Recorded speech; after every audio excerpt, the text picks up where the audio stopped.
Daniel is the new joiner. He's playing a Kinku, if anybody missed that. And we are going to move into a new adventure. We're still set in Odile, the big city with the industrial base that was polluting the ecosystem in the previous one that kind of ended up in an eco-terrorist war. I did add the magic item that was produced from sacrificing the dwarf spore druid in there. It's a shillelagh, except it's not cast. It's a permanent shillelagh, right? If anybody wants to use that, that's perfectly fine. Before we jump into things, for Daniel's sake, let's go around here and introduce the existing characters. Sovereign, why don't you start us off? And I am playing Celine Strongtrunk, Loxodon, Circle of the Stars Druid. Yeah. Pretty cool. And then Sponge. Looks like you changed characters again. Is that right? Yeah, I changed character again. I'm playing Hamilton, the Goliath Barbarian. Okay. And very cool. And then Tama, you want to tell us about Zadara in a bullet point or two? Zadara, Drunken Master Monk Tabaxi. If there's someone known as the Bullet who can probably catch the arrows that they shoot while running, it's going to be Zadara. And then joining us for the first time is the Kablam, the Kinku Shadow Sorcerer. And you can be as in character, but right now we want to get a feel for who Kablam is there, Daniel. I know you sent me a pretty extensive backstory, but you can convey as much of that as you want to. So would he have been with like the party for a while, or like they meeting him just now? Like, is this like first impressions, or just like, they know a bit about him? So the three, and actually there's a fourth too, but the three here have gained a reputation, right, within Odile. They ventured out into the headwaters of the river that feeds Odile and disrupted I don't know what you call them, a clutch of a cabal of eco-terrorists who were corrupting the Odile River and had caused an epidemic of diseases. And they brought one of those, they were spore druids, they were dwarven spore druids, brought one of them into justice who was just very publicly sacrificed to create a magical staff. So their reputation is pretty well known in Odile. They are experiencing their 15 minutes of fame. Kablam would know about their most recent exploits, at least. Yes. Okay. Kablam basically is just trying to be helpful, trying to find something good to do. So we'll probably hear about this and want to join up. He's kind of sneaky, but not in a sort of running around picking everyone's pockets kind of way. And mostly he just tries to convey messages that maybe once in a while are a little bit difficult to decipher, or are very straightforward if he has a good phrase tucked away for such an occasion. Okay.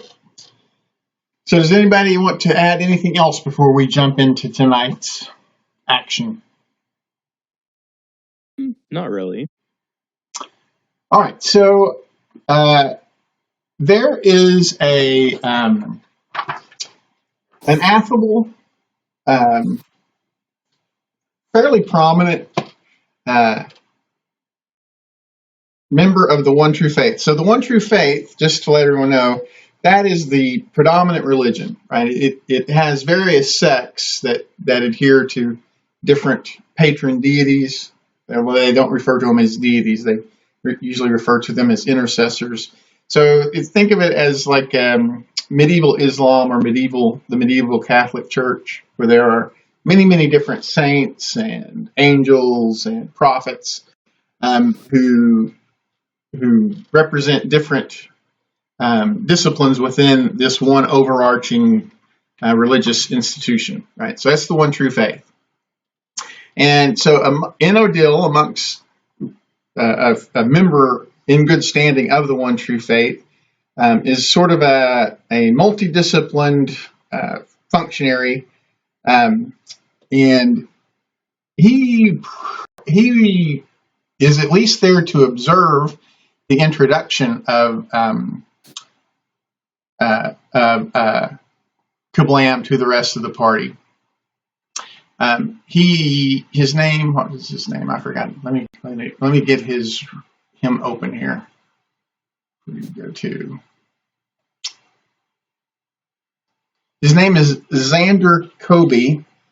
He is a human. He's not flagrant about his association with the One True Faith, but he doesn't hide the fact either. He performs minor ceremonies, marriages, burials. He tends to have a focus on research within the One True Faith. And so as the four of you come together, the service you provided to Odile was impressive. And I think that Kablam can help you even further. He has certain associations with other worldly powers that could help you, but they need to be guarded against, right? A lot of people who don't understand the type of thing that Kablam brings to the party would be heavily prejudiced against it. But I can help you with that, right? I have influence within the One True Faith, and I can protect him from, to some extent, as I can the rest of you. I mean, Alexidon is no one is quite sure how you wound up in Dimgaard, right? This is not your natural home world, so there's some sort of you have an outsider and other type atmosphere to you as well. But I have influence with authorities, but I can also help to guide you. And that's really the reason that I'm here, is that there is it's a mausoleum. It's about a little more than a half a day's travel from here, and it is very old. It's ancient. In fact, it was pretty much forgotten. No one, had not been an active burial site for a long time. The community that it serviced was not viable and has not existed for many, many generations. So the myth or legend, maybe possibly true, is that the reason that the community failed was because this mausoleum, this burial site, was not properly maintained. That it served as a conduit to darker powers. But what we have known for some time is that there has been a death cult that has been growing in influence in the area, like the hinterlands around Odile. Maybe even some sects cells have grown up in Odile itself. And the leader of that death cult's name is Synth.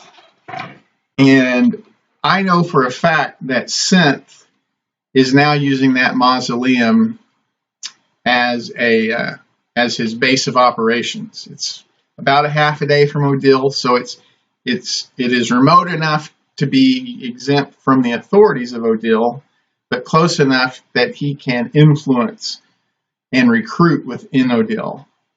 And we need someone who's willing to provide the similar service to what you did with the Dwarven Spore Clerics to go root out that death cult. And ideally, you would bring Synth in because he is very dangerous, maybe too dangerous to be simply killed. Like we don't know what his association is with these powerful extraplanar death entities. So I can help guarantee influence within the One True Faith, and can probably even elevate your prestige with the civil authorities if you would undertake that mission to root out Synth the Grimsbane and bring him to justice. Well, we were able to complete the last mission with some difficulty, but the pay was good and we were able to get on by with it. I feel like I can go ahead, but I'm not sure if the others. But you have my.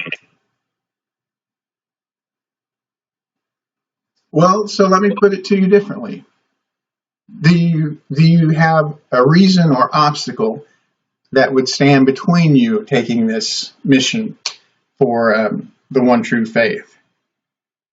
And even tangentially for Odile itself, right? Like it's not good for Odile to have a death cult in orbit around its sphere of influence. I just want to keep my home city safe, so there's no reason not to take this. And what about the other three? Do you have any objection to that? As long as we fight. I don't care. Perversion of life cannot be left to fester.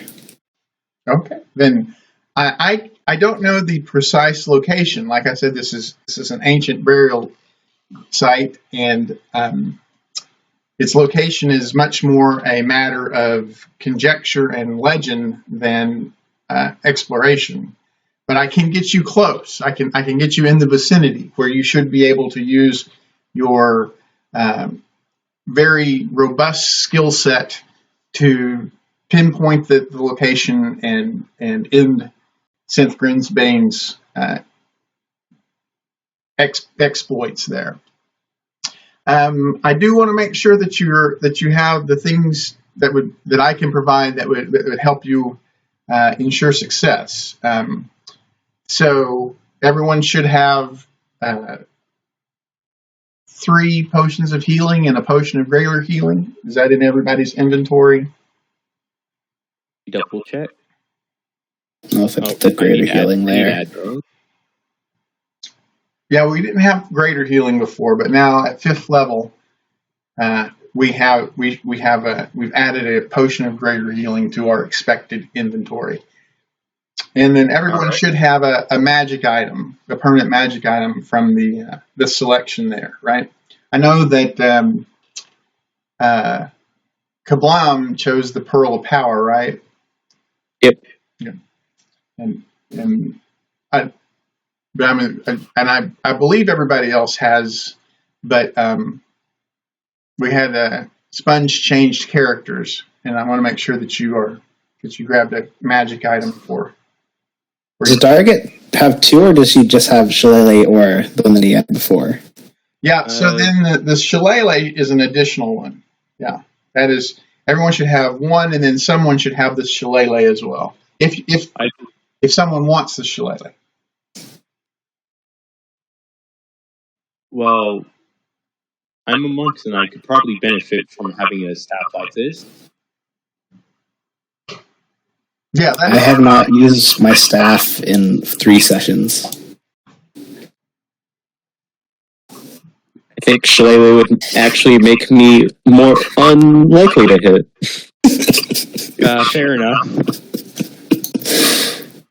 I'm a barbarian. I don't need a shillelagh.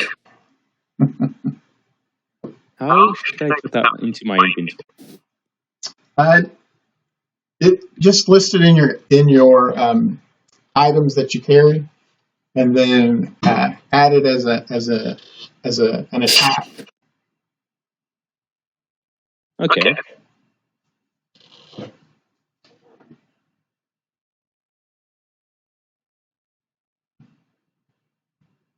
Yeah, You can head on without me. I'll get this copy. Okay. Well, then I think we are ready to take off to head to root out Synth Grimsbane's cult. We travel uneventfully for a few hours. We can tell from the landmark and the topography that we are in the vicinity that was described by Xander. But it is going to take a group effort to actually pinpoint the location. So so this is going to take the form of a series of group checks, right? Group ability checks. The most direct and obvious thing would be either investigation or survival, to either find tracks or to find signs that would indicate the activity around us. But you may have something else that your character could do to help locate the mausoleum, the burial site, that is different. And you can make a case for a different ability score if you wanted to. Otherwise, pick survival or intelligence, investigation, whichever is best for you, and give me a round of ability checks. You look for signs of nature not being right and being affected by the death cult's activities. Use nature. That sounds reasonable to me. I'm all right with a nature check. Yep. That's a. I would also want to do a survival check. Okay. Okay, not one. Okay. I'm gonna do a survival check as well. 7.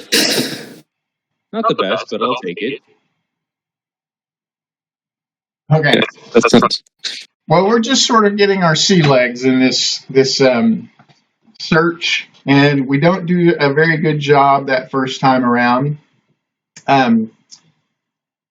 But what we do experience is that as we spend this half hour searching, occasionally what looks like is indistinguishable from just the normal ground, the floor of the forest, just like rotting debris, animates into a temporary zombie and takes an occasional attack at us. And let's see who they attack if they're in the first one. So it looks like Hamilton gets attacked twice, and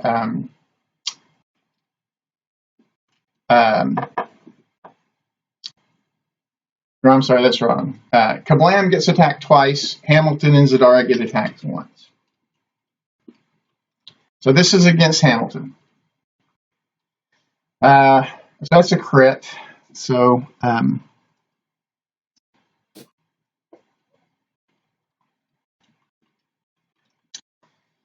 12 points of slashing damage.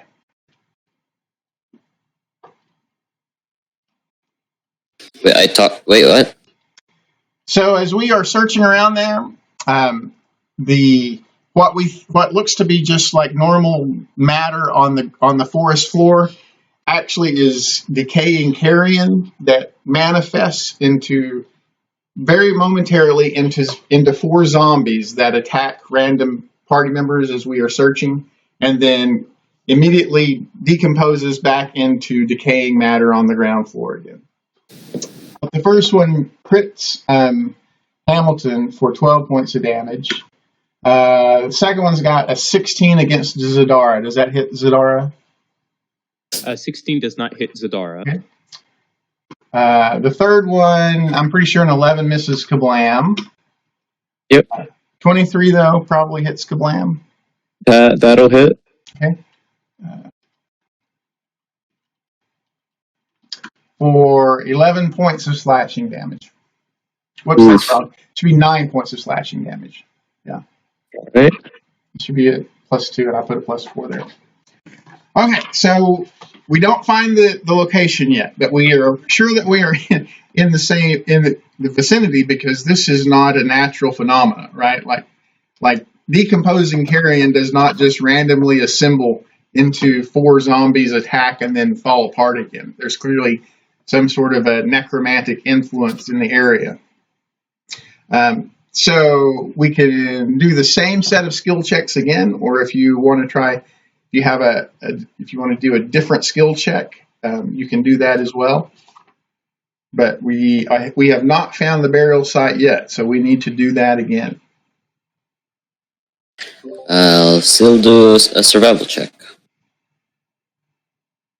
Trying to think of a way to, I want to use perception. I'll just go with a survival check for now, but I'll think of just Okay.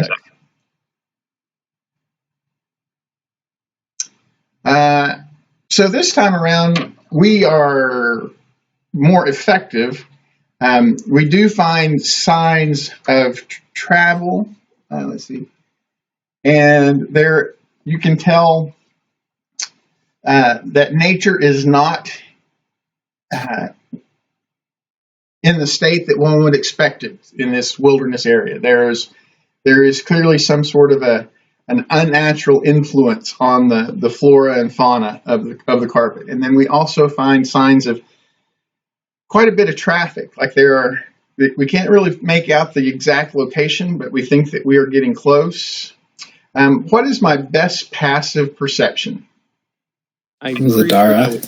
Yeah, I have a passive perception team putting a decent perception. I'm sorry, what was your passive perception, Zanar? 19. Okay, so during the course of this next half-hour investigation, you notice that the forest carpet appears to be animating again the way that it did the previous time. And you do that in time for us to take an action or reaction before they make their single attack and then just dissolve again. So Zadara says, hey, it's doing that again, that weird necromancy nature thing. And so we'll just go down the line here. Does Celine want to take any sort of an action or reaction? I don't think I have anything. Can I hit it or? Well, they are undead. They are zombies. You could turn them. Have a turn. Can I just move away or? So yeah, well, so they are not slow, right? Whenever they animate, they are. It's probably you. I mean, there's a chance that they wouldn't attack you in the first place, but you would not be able to run away. Now the Tabaxi would, but a Luxodon would not be able to put the type of distance that they needed to avoid being attacked entirely. But you could dodge. I have mold earth. Could I pull the dirt out from under it? I mean, not really. So they're at this point, it's just the ground. But Zadara recognizes that the ground is taking its own shape in a way that is exactly the same way that it did about a half an hour ago. Can I throw my javelin at it? I mean, are you going to be able to do 20 points of damage with your javelin? I mean, you might injure it, but I mean, so to answer your question, yes, you could. But unless you could do 20 points of damage with a single hit, it's still going to animate and make its one attack and then dissolve again. Can I distract it somehow? That's why I say that if you have a cleric, they could turn it, right? Don't have a cleric. Yeah. Wait. A cleric could use their channel divinity to turn them. Celine, a druid, like Druid of the Stars, though. Yeah. So yeah, we can't do that. Okay. Then I'll act as a distraction and do the dodge action. you can dodge for sure. Yeah. You could absolutely dodge. The tabaxi could move far enough away to where that they wouldn't be able to animate and get to the tabaxi in a turn. In their one turn that they get to act before they disintegrate. All right. I'll just take the dodge action then, yeah. Okay. And what about Hamilton? What's Hamilton going to do?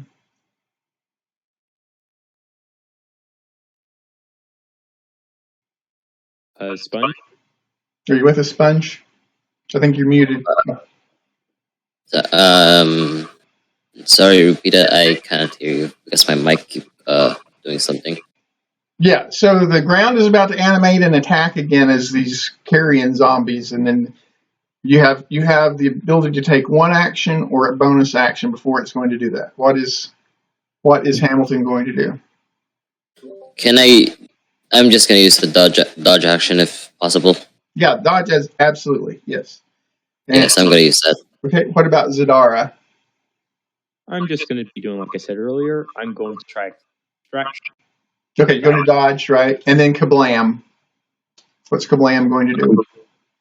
Can I dash and run away? No, you can't take a move and an action. You could dash, but but there's not enough time to move and dash. And 30 feet is not going to be sufficient to get away from them and preclude them from attacking.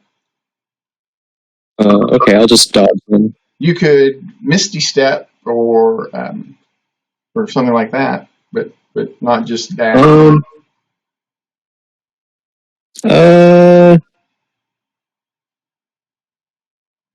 Yeah, actually, I'll Misty Step using my feet. Okay. So that's going to go through. So.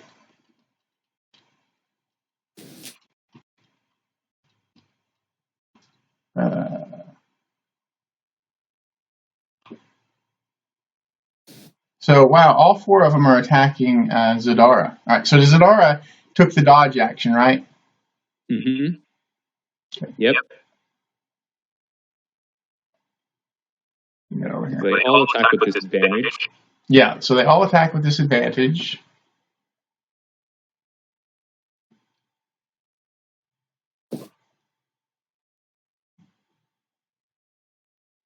There we go. There it is.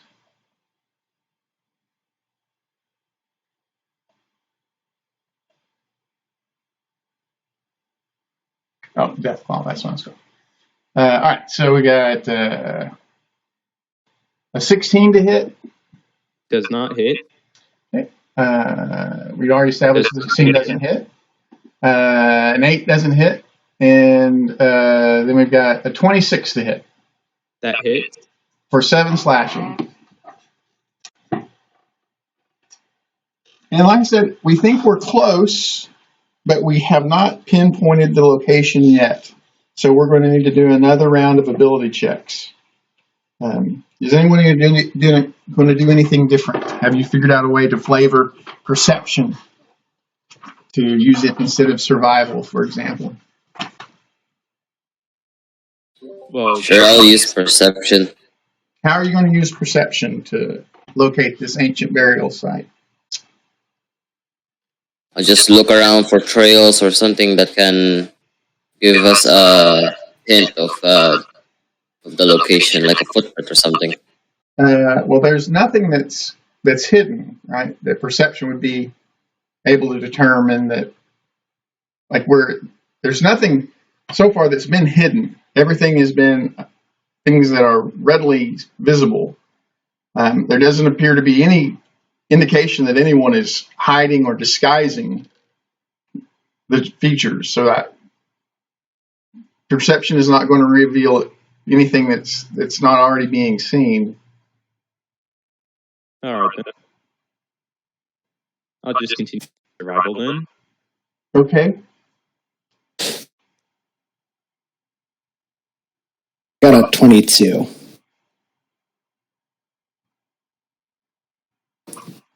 All right, Link got a 22, and I got a 20.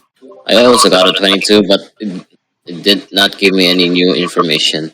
Okay. The answer doesn't matter. Right? But that's sufficient. We have accumulated enough, and we can tell from the frequency of the foot traffic that we are very close to something. There is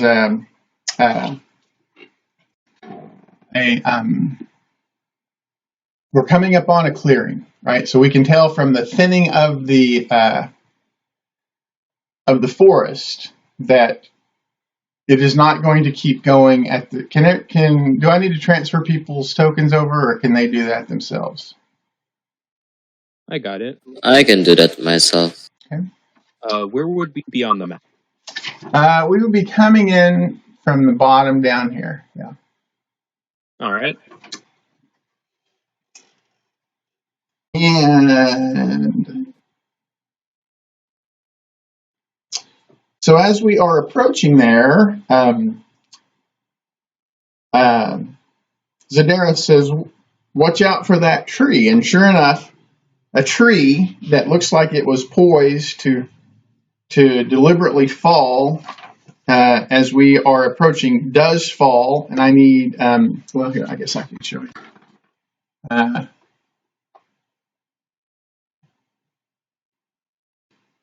There it is. Well, then, since So this I saw happens. this, So I need a DC 17 dexterity saving throw. I think from everybody. I think we were just kind of walking in together. Taking 16 bludgeoning damage or 8 on a success. And then of course if you have evasion, you take nothing. But I don't think anyone has evasion. not yet. Would we have advantage since I would be able to call this out? Yes, actually everybody has advantage on that because someone has better than a 15 passive perception in the party. So, Oh, come on. but it is a hard dexterity check. Very hard. I just needed to roll it.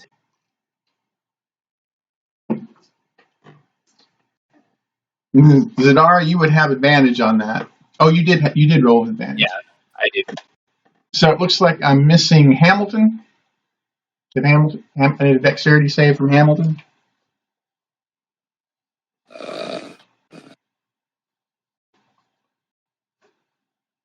There we go. So 2 saves, 2 failures. So, and then you can hear ahead, like 40 feet ahead. Does anyone speak Orcish? No. All right, so you hear something in a language you do not understand, but it sounds like a call to arms, like that. The sound of that tree falling was not an accident. That was placed there as an alarm that we have signaled. So, like I said, they're not immediately on us. They're like 40 feet away, and there's like a little veil of the forest left before we break through. So we don't have to go rushing in. We could try something different than immediately rushing in and engaging in combat. That is an option, right? So we can tell from the voices and the fact that they place this very angry deadfall protecting the approach that there's someone up there that probably is going to be protecting the burial site. So anyway, so what do we want to do at that point? Whenever the deadfall goes off, alerts the guys in the clearing. I'm gonna say something. I'll just say, "Let's be sneaky. Let's be sneaky," and like darting around, looking around. If your sneakiness means screaming at someone, say that things that they never saw, then maybe you have. What'd you say? I couldn't make it out. If your means of stealth means screaming at the enemy until they stop giving us any attention, then that might. Because I think we already alerted this dwarf. And he'll say, "Oh, you dumb bird! Oh, you dumb bird!"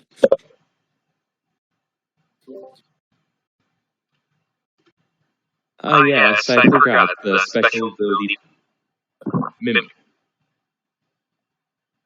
Shut up, bird. Weak. Shut up, bird. Weak. Hey, stop mocking me. So, is anyone going to do anything besides get ready to face these approaching orcs? I'm going to be drinking one of my normal healing potions. Okay. So 2d4. All right. Then I guess we go into initiative at that point. Alright. Ooh, that's a lot of orcs. 8 of them. There are 8 of them.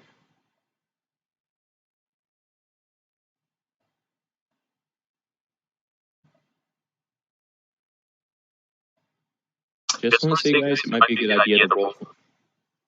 Yeah, so to roll initiative, just to recap, you need to make sure you have your token selected for it to show up in the tracker. Oh, they go low on initiative. That's good for them.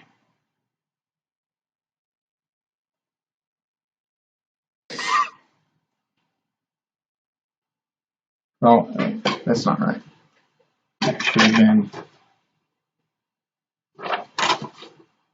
Actually, they're at 7. I didn't include their dex. Okay.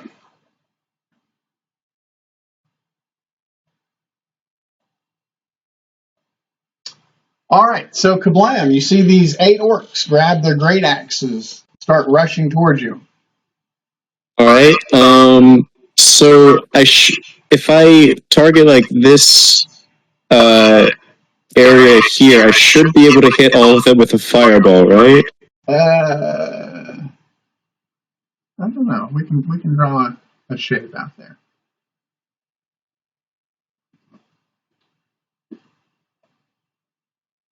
Oops, that's not so much. I want a circle. You put radius here, so. Yeah. I don't think I can get this guy, but I can get the rest of them, I think. There we go. That is.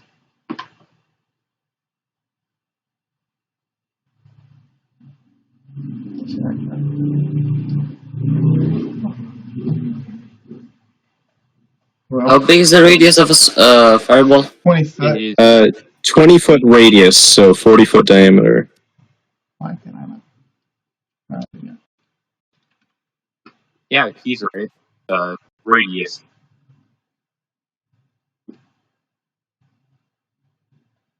Let me try that again. 20-foot radius.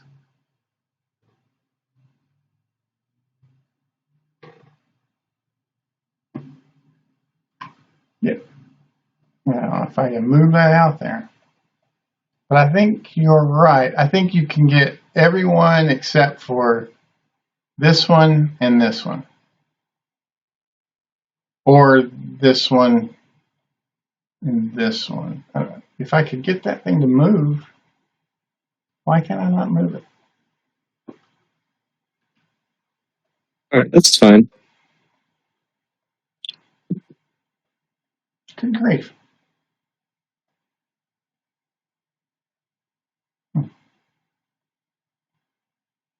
Maybe not. All right. So is that what you're going to do? You're going to cast Fireball? Yep. Okay. 23 fire. All right, so we got this.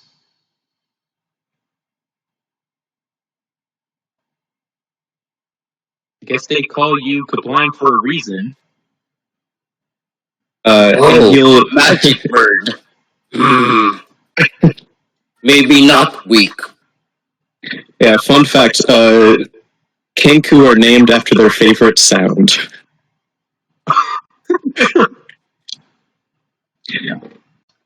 All right, so we got.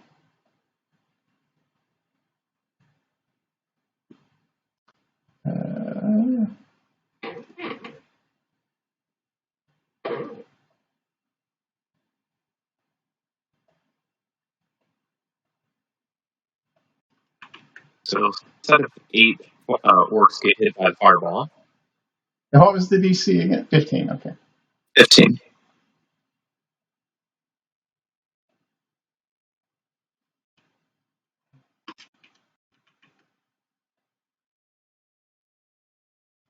Wait, on a successful save, does it take half damage or none damage? It takes None half damage. damage. No, let's Okay. somehow have evasion. Yeah, I see. but yeah, it's cantrips are typically none.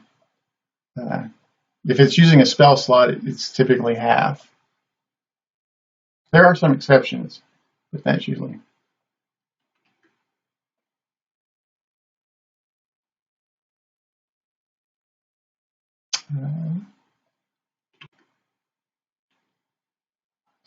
Last one. All right, so most of them, all but one of them failed their saving throw. All right. This one wasn't in the area, so okay. Anything else from Kablam? No, that'll be all. I'll just kind of yell out, "That was a big one." Okay, Celine's turn.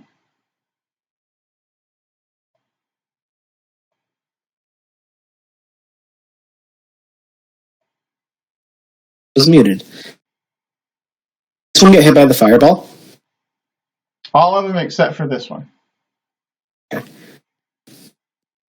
So I will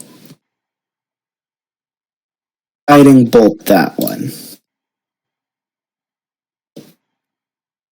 Oh, that's a very low crit. The crit's a crit. Oh! This one. Oh, Still nice though. Is that the one you? Yeah. Closest one. That's a lot of Oh, the ones. close one. Okay. So another 12. All right, he's bloodied now. Oh, he's bloodied now. Okay. And he's glowing with radiant energy. Okay, I'll bonus action Starry Archer. Get the same one. Okay, I miss. wait, you have advantage since you hit them with guiding bolt, so. Yeah, I do have advantage. I knew that. I hit him for 6 more damage. Okay. Anything else from Celine? Well, I'll move. I'll move. Do they seem magical? They have no, like their great axes are not typically focuses, and they don't have spell component pouches.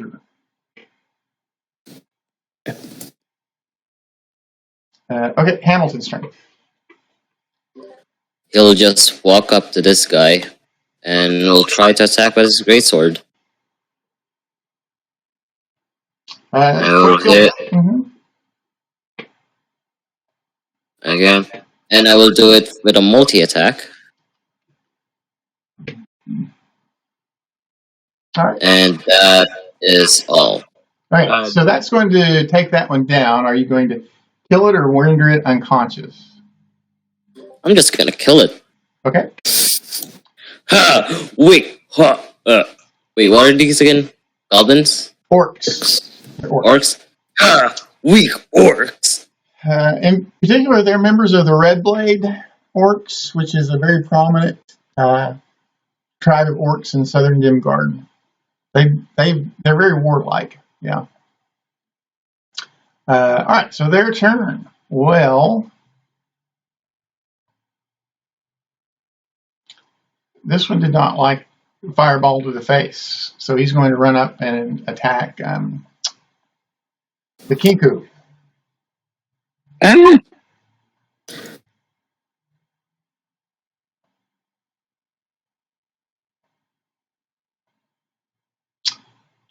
So we got 17 to hit the Kinku. I will use shield. Okay.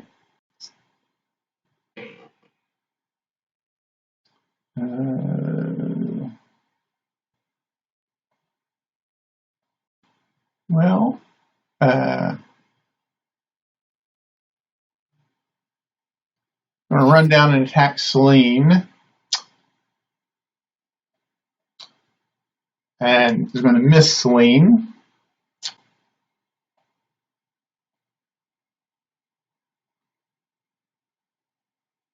No.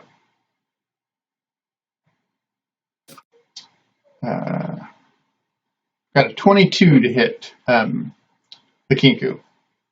Yeah, that'll hit. Okay, for 10 points of slashing damage. Alright. Then I think the rest of these guys are out of range. So they're going to surround the Goliath. So that was very unsportsmanlike of you, very un-Goliath-like to just murder someone. So we got 4. I kill all weaklings. So I guess a 14 misses the Goliath. 19 hit the Goliath. Yes, it does. For 14 slashing. Okay.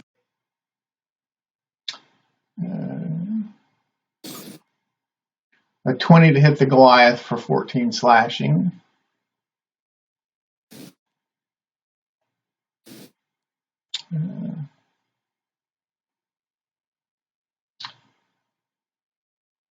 Yeah, we're going to gang up on. And then a 6 misses the Goliath. And it is Zadara's turn. Alright then. I'm going to go over to protect my new bird friend. I'm going to attack this one and the one next to me with some staff of flowers, right?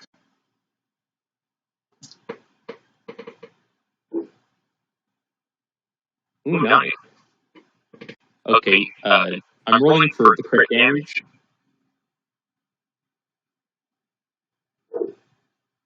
And now for the normal damage.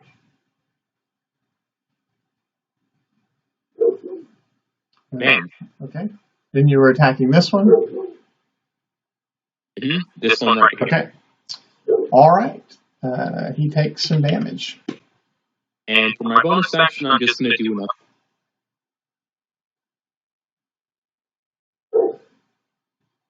I believe that hits. The same one? Yep. Okay. I've been rolling damage. Okay.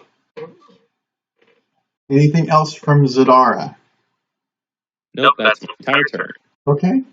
Kablam's turn. Alright. I'm gonna use it's tricky. Help vary her. I'm gonna use a second level spell slot to Misty Step away. Okay.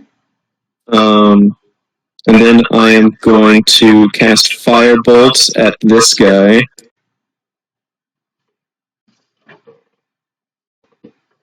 And just so you know, they're armor class 18 or 13.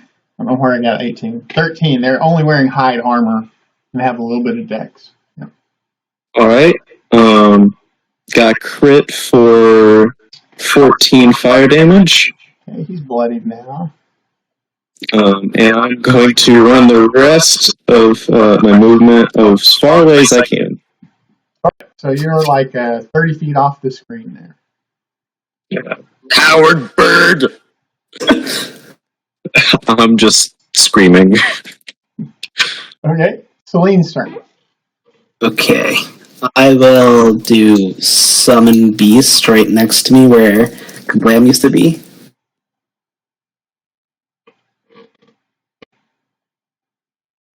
And that'll be a land animal, so a wolf or whatever. Whatever token you have for that. It's a wolf. Yeah, I mean, wolf. Whatever token you have to represent it, it's fine. And I will make the saving throw against, the action Star Archer. Disadvantage against the one next to me, and it misses. I have it be under Zadara. Oh, you can control it. I was just putting it on there for you. It goes right after me. Yeah. And it will attack. Well, no, you have to use, if you want it to do anything other than dodge, you have to use your bonus action to command it to attack. Otherwise, it only takes the dodge action on its turn. It says... I don't think that's... No, we were doing that last time, and I didn't understand why. It's just a spell description. Hold up. I just got the spell description. It says that it doesn't action. It's like an entirely different thing. All the spirits have their own, turn, basically.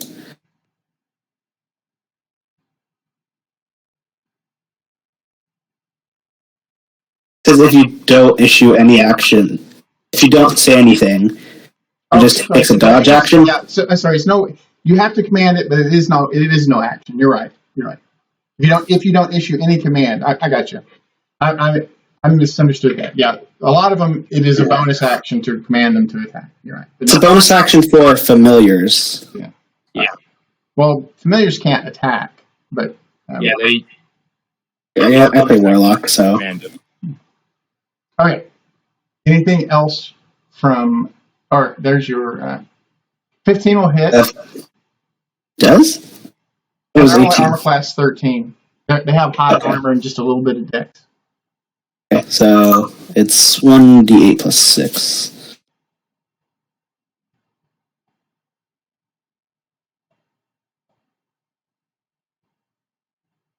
As packed back looks too, so what would have had anyway. In damage? 13 damage. That one goes down. And he's going to be killed. The spirit doesn't understand rendering something unconscious. Hamilton's turn. I would love to go into rage. I will go into rage and drink a healing potion. What is the die for the healing potion again? Your greater healing or just a regular healing potion? Greater healing. 44 plus 4. That's all? Okay. Twice what a regular healing potion is. I will be healed for 11 HP. Okay. So you'd be at 6. Okay. And I think that it's all my turn, right? Mm-hmm. Unless you want to move. That's bonus action. Nah. Action. Yeah.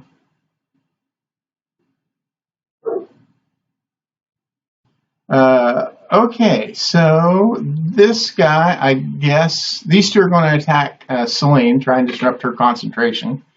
8's going to miss, and a 13, I believe, misses, right? And then we're swarming on the Raging Barbarian up here. So we got 6 is going to miss, 11 is going to miss, 21 for 4 slashing. That would be half because of rage, so it would be 2 damage. And then a 16, does a 16 hit? It does. Okay, for 14, half would be 7. 7 damage. It is Weak orc! Zadara's turn. Alright, I'm just going to do old shenanigans.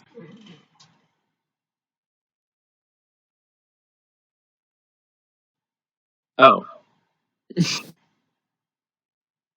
Okay, second one hits. And this is going to be going to the one right next to me. Okay. And then I'm going to bonus action Flurry of Blows.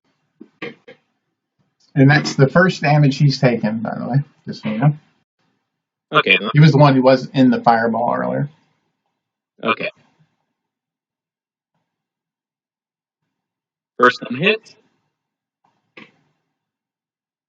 Second one doesn't. Or 7. So 14 damage total Okay. against this guy. Anything? And part of the disengage action, I'm just gonna... I don't even need the disengage action. So if he tries running away or something, then I'll be able to hit either. And Okay. I'm going to end my turn. The Blam's turn. All right. I'm gonna yell out, sounding exactly like Hamilton. Weak orcs, and I'm going to cast Chaos Bolt, using a sorcery point to twin spell it, and we'll cast it at this one and this one.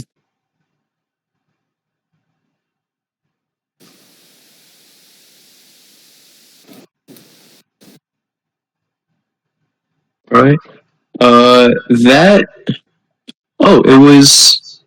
They both the same damage? They were, so it actually bounces again. So would it be hitting this guy twice? If a 14 hit, that is. A 14 does hit. Alright. Alright, so 2 more against this guy. I believe you still have to roll to attack for it. Yep. Ooh. Both of those hit. So 8 to the first one, right? And then it bounces to the second one, and he's going to take. What is the additional? I'm sorry. What procs the additional?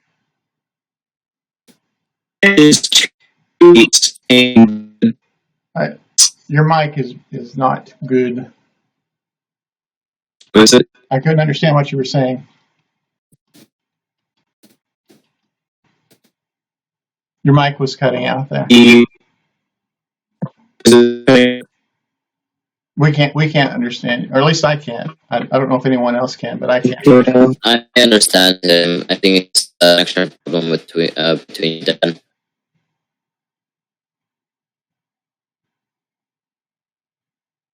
It might be me. Here, let me disconnect my Discord and come back in, because I'm not able to hear either Daniel, and Sponge is only slightly better.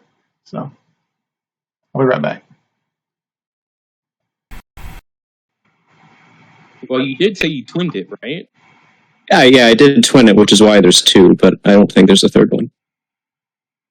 I thought it. Yeah. I thought it bounced, but no, it has to. I read it wrong. It has to be the same damage die for both D8s. Oh, okay. So only the first 2 can. Okay. Okay. Sorry about that. So it's just 8 damage for the first orc, and then 18 for the second. 2d8 plus 1d6. Okay. And if the d8s are both the same, then it bounces to a new target. Yeah. Okay. Gotcha. All right. So the first one then takes 8, right? Yeah, and I can tell you the damage type if it matters. Yeah, that would help. Well, they don't have any resistances or anything. So. Okay, so yeah, doesn't matter then. And then the second one takes 12. No, 18. Yeah. 18. Yeah. Okay. Pretty good rolls in the second one. Yeah. Wait, yeah. I just realized, wouldn't it still bounce because you fell? Never mind. I thought it was 2 8s. Both of the D8s have to be the same number. So like 4, 4, 3, 3, and then it will bounce to another target. All right. Yeah. Okay. Yeah. That's my turn. All right. Celine's turn. Okay, I will reduce flames at the one next to me, actually above me. And this is disadvantage. That's going to miss. They're on plus 13. Same person, also disadvantage because I'm close. That's going to hit. Yeah. Then the attack. 22 will hit. Damage. Okay, he's bloodied now. Anything else from Celine? Okay, it is Hamilton's turn.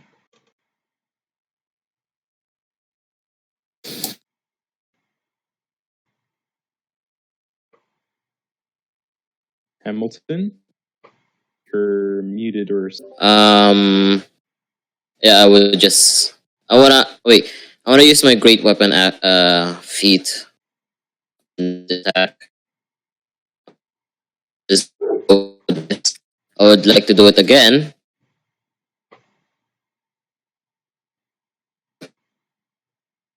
it's a 13, it's- but I believe that still hits. Yeah, 13 still hits, right? The 13 is their armor class. So- Yes. Okay. So 7 plus 10 plus 2 for rage. So it would be 19, right? Now say it again. The damage is 7 plus 10 because of my great weapon feat. No, And before you make the attack roll, you have to announce I your. announced He it. did declare it. He did. Yeah, he Oh, did. you did. Yeah, he said it. All right, then yeah. So that would be 17. Yeah. 17 plus 2 because of my rage, and that would be 19. Oh, okay. Is that enough to kill it? Which one were you hitting? I'm sorry. This guy. Yeah, he goes down. And It goes down. Then as a bonus action, I would like to attack this guy. and are you? And are you would killing like him to- Are you killing him or rendering him unconscious? Killing him. Okay. Everybody who I attack is gonna die, so yeah. Okay. And I'm gonna use my great weapon master again. So that would hit 14 hits. 16 plus 2 is equals to 18 damage. Okay. He's still up, but bloodied. Ha! Weak orcs! You will die soon. Anything else from Hamilton? I think that is all my action right now. So yeah. Okay. Well, we're going to keep attacking Celine. Maybe we can break your concentration. 8's going to miss. Crit for 9. So that will be a Constitution's DC 10 to maintain concentration. Okay. And then we got 3 of them are attacking Hamilton. We've got a 23 for 11, which would be halved to 5. A 22 for 7 would be halved to 3. And an 11 is going to miss. Zadara's turn. All right, then. I'm gonna. Well, first off, I'm going to attack the that's bloody in front of me with 2 slaps with Staff of Flowers. All right, those both hit. Okay, 22 damage. Oh shoot, I'm dumb. Why? What's wrong with I was going to use one of my attack actions to take out my bow and shoot this. I already rolled the hit though, so I guess I can't call it back. No. Mm-mm. Plus, that would be with disadvantage. I don't know why you. Oh yeah, true. All right, then I'm going to bonus action flurry of blows. I'm going to smack this guy once. Actually, no, I did 22 damage to this guy. Or is 11 enough to kill him? He's still hanging on. Yeah, he's in bad shape, but he's still hanging on. All right, then I'll do the full 22 with those 2 strikes. Is he down? No, he's still hanging on. Bloody. He's bloody, but still hanging on. All right, then I'm going to flurry of blows, punch him once, and then I'm going to disengage with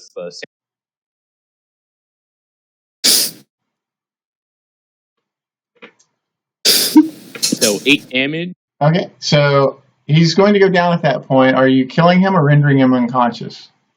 Knock him unconscious. I'm just going to give him a punch to the nose, and he's knocked unconscious. Right, he is unconscious. And I'm going to run up to here and do another flurry of blows hit with it. And I'm going to add stunning strike if it hit. It would miss. Yeah. All right, then. And that is my turn. Okay, Kablam's turn. All right. I will firebolt this guy.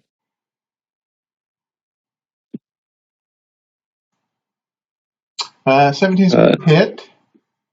All right, for 8 damage. He is dead. No way to render someone unconscious with a firebolt. That'll be all. Okay. Celine's turn. I will want to take the opportunity attack just to get distance. I will take the opportunity attack. Okay. 10's going to miss.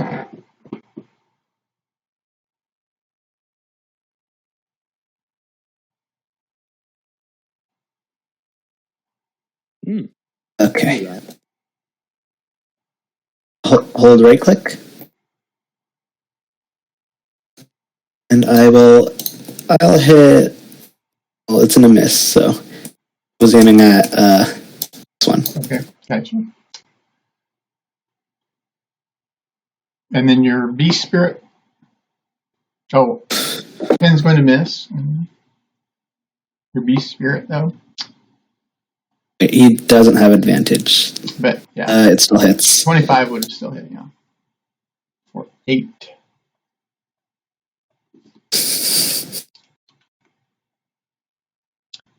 That one is bloodied now. Hamilton's turn. All right, I will do the same thing with my Great Weapon Master feat. Right, so taking -5. 13 still hit. And that would be a 23 plus. It would be a 25 damage to this guy. Okay. He's bloodied now. Is he down or no? No, I would he's like still up. to use my multi attack and do my Great Weapon Master, and I would miss. Fuck. I think that is all my action. Okay. Wait, I forgot I have Reckless Attack. Shit. Yeah, it's too late, but call it next turn. Yeah, next turn I'll do it. Okay.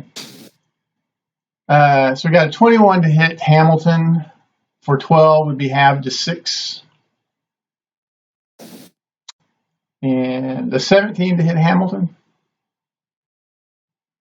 So it is the perfect amount to knock me unconscious. Okay. So Hamilton goes unconscious. And then I guess he'll step around here at that point. So Hamilton is unconscious at this point. And it is Zadara's turn. Okay, before I do this, Celine, do you got him, or should I give him a potion back? I honestly think we can end this fight and then kill him. Okay, then. Well, I'm going to just run away and take the opportunity attack. I think I can clear flurry of blows and not hit him. And I'm going to move up to here and try getting rid of this blood. So this work right here gets to make an opportunity attack. Okay. That's it. Crit for 8 slashing. That's going to hurt. And I'm going to pummel this guy. I'm going to use Staff of Flowers, same stuff as you. First one misses. Second one hits. Okay, you probably want to roll your damage separately then.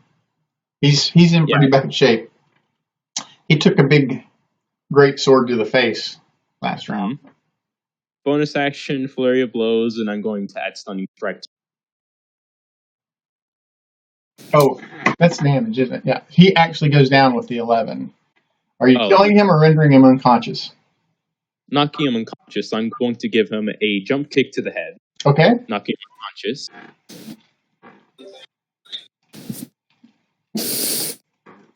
Alright, then I guess I save to keep. And I'm going to use the rest of my movement to get on the other side of this guy and say, you have nowhere to run. Prepare to die. Okay. And my turn there. All right. Kablam's turn. Yeah, I think I'll run up here and firebolt this guy.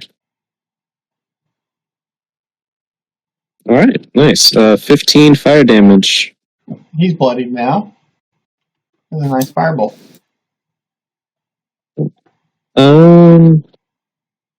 Yeah, that's all I'll do. Okay. Celine's turn. I will right in front of me. It's going to be disadvantage. 18 still hits, yeah. Mm-hmm. For 5, okay. Oof. But then that's also at disadvantage, right? Yeah. Okay, so that's going to miss. And the summary is just going to take the first number, so it's going to be 14, 20, 21, so that hits. For 14. Oh, okay. He's still up, bloodied. Hamilton needs a death save. Don't forget about your animal, your attack with. That was what the animal was down there. The 22 and 14 damage was his beast spirit. Okay, my bad. Okay, so this one's going to attack the beast spirit. 16 to hit the beast spirit. Is that going for 6 slashing? I don't know if that hits. I don't know what the beast spirit's armor class is. Just 11 plus the level spell, so 13. Okay. And I guess he will step around here. And this one, going to attack Celine. Try and disrupt concentration. 8's going to miss them. Zadara's turn. I'm just going to go for the normal stuff. Whack him with the staff. I'm going to whack him on the side of the head with it. That 6 hits. hit. Bonk. Almost rolled minimum damage. That's 7 damage. He's bloody, but still up. Let's change that. Yeah. I crit. Yeah, he's got 2 hit points left, so he's going to go down. Are you killing him or rendering him unconscious? Knock him unconscious. Okay. I'm going to just think of it like an overhead knocks a baseball bat style or something. Okay. And I'm going to move over here and how does he look like he's on death's door, or is he going to need a little more effort? He's in bad shape. Yeah, he's taking a lot of damage. All right, then I'm going to do a flurry of blows because I want to get this guy out of the picture.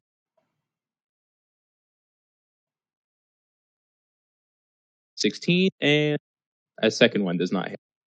And I'm going to stunning strike on this one. So can you please make me a DC 14 con save or get stunned? Okay. Where do you go? Con So save. There we go. That failed. Failed. And he's stunned. Okay, he's stunned. And so then And that is my turn. Well, didn't you hit him twice? I hit him. I hit the first one twice, and I flurry of blows, and then I missed one of the attacks at flurry of blows.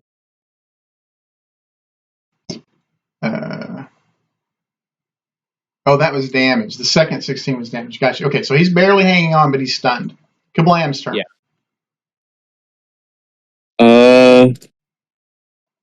I will begin running towards Hamilton. 30 feet gets me there. And I will firebolt that guy.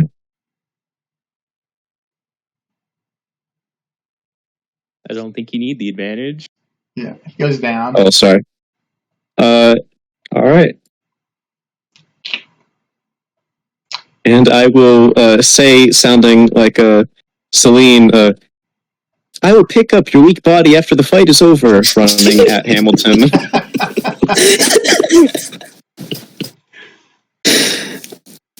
I feed him one of my. Did I have time to prepare good berries, or did we just go straight into the fight? No, Not a day you had rest. a day. You could have come in with having cast good berries last night and have a supply of good berries. I have 1 health now. I'm gonna. You guys go ahead. I was just gonna say, you see Kablam reaching into his pocket, pulling out a healing potion, seeing you do that, then slowly put it back.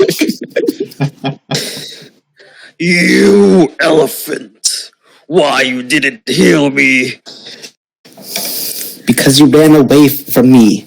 I can only heal those in my vicinity. You shall feel the wrath of my sword! Soon, but not now. We have a job. So this is a That seems hatch. professional from you. Hatch going down? Yeah, it's a hatch. Looks like it was recently excavated. Like you can tell from the surrounding material that it was dug out to be revealed, right? That it is a hatch into what looks like a worked stone. Like it's not a natural bedrock. It sits inside something that is worked stone. And there's no apparent threat to us at this moment either. So Yeah. Oh, do you want me to put my health on my token to roll 20? That might be a good idea. Okay. Dan, can you round up all the orcs and put them in like 3 squares next to each other? I want to tie them up and gag them so they don't help. yeah, I want to use one of my healing potion if possible. Trying to use hit die because we're short resting, right? Yeah. Yeah, there are only 2 of them, right? I believe I Alive? knocked out 3. I think I knocked out 3, or was it 2? 2, and then the last one to go down there, it was with the firebolt, which there's no way to knock someone out with a firebolt. But there are 2 Yeah. who are.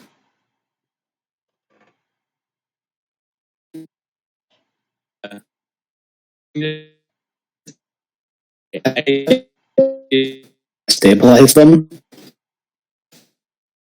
Well, yeah, whenever you render them unconscious, they are stable. They're unconscious and stable. They will regain consciousness in 1d4 hours unless you do something to bring them back sooner. I have a reason for keeping from our last.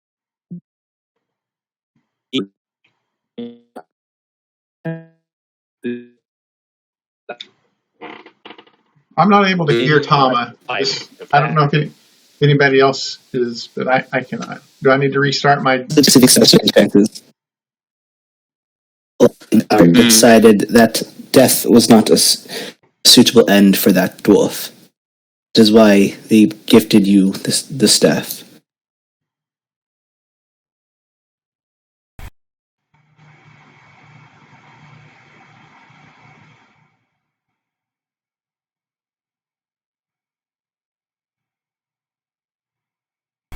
You are very strong.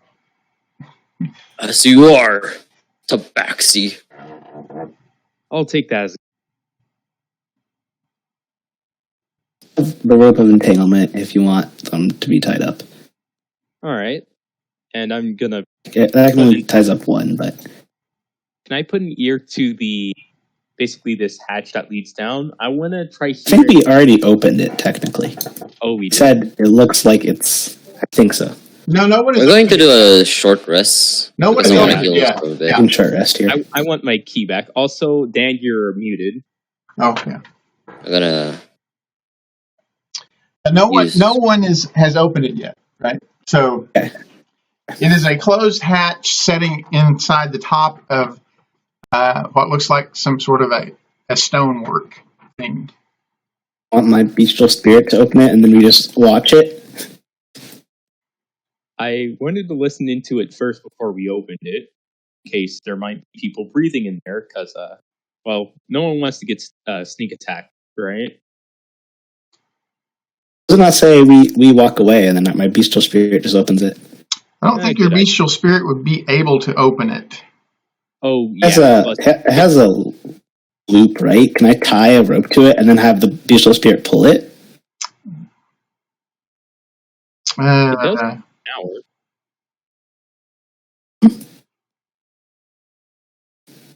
Is it a straight up or is it a hinged? It is hinged. Yeah. Let's see. So I can't. Yeah, I think you might be able to do that. Are we? So I'm hearing we're opening the trap door. I've also heard. Should we short rest before we open it, or short rest before we open it? Yeah. Okay. Keep an eye on it. Maybe put the orc above it. Wait. Okay. Stack the bodies. That's one way to put it. No way. Die. Short rest. 2 hit die spent. So yeah, you can complete a short rest. We complete a short rest without any interruption. Nice. Okay. That's going to take us to the expiration of the beast, summon beast, though. Understand, Dan. All right, I'm back up to full. I mean, we can summon another beast, but I think that you could tie a rope around it and have the beast pull it open that way. There's no apparent lock on it; it is just shut. Can I tell if it's trapped in any way? Like maybe like an arcane trap or something? Could I? You can make an investigation check. Yeah. Remember if I prepared Synth's trap. Got to. I did not prepare Synth's trap. I should have. Ooh. Anyways, you're positive there are no traps there. I'm gonna put my ear to the hat and trust Kablam's intuition fully. Yes, he is very smart, but while there may not be any wired traps or normal traps, there might be, and I'm not sure people count as trap. Well, let me put it different. Does anyone have better than a -1 investigation? That one. Have keen smell? Does that factor into this? That improves your perception, but not your investigation. Oh no, it does do investigation. Nice. Oh yeah, it does give you advantage on it. It does investigation, perception, and survival, but it only if smell factors into the check. Yeah, you don't smell anything unusual. Okay, I won't bother then. Can I do a perception check to try listening through the door if there's any movement or if there's any breathing by underneath it? Yeah, you can do that for sure. That's a 23. You don't detect any sounds on the other side of that door. It seems like there's nobody nearby. It seems we are safe. I think. Then let's get in. I'm getting more impatient right now. In all due time, let's not rush toward that. We have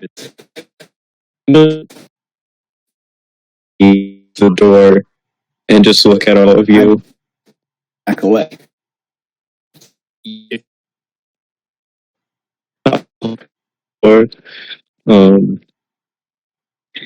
And I'll just stay here watching it. I'll say in a Xander's voice, I can help, and then lift the trapdoor open. If Mage Hand can. It's more than 5 pounds, yeah. Yeah. It feels like it's going to be about 20 pounds of effort to lift that. All right, then. Does it have some spare rope? Actually, I have 50. So I can tie it to the latch and try opening it up distance. Hamilton, can you help me pull? Very well. You weakling bird. I shall help you. All right, then. So we're going to pull it open from a distance with So you're going to loop rope around the handle and pull it back. Mm-hmm. Everybody where they want to be when that occurs.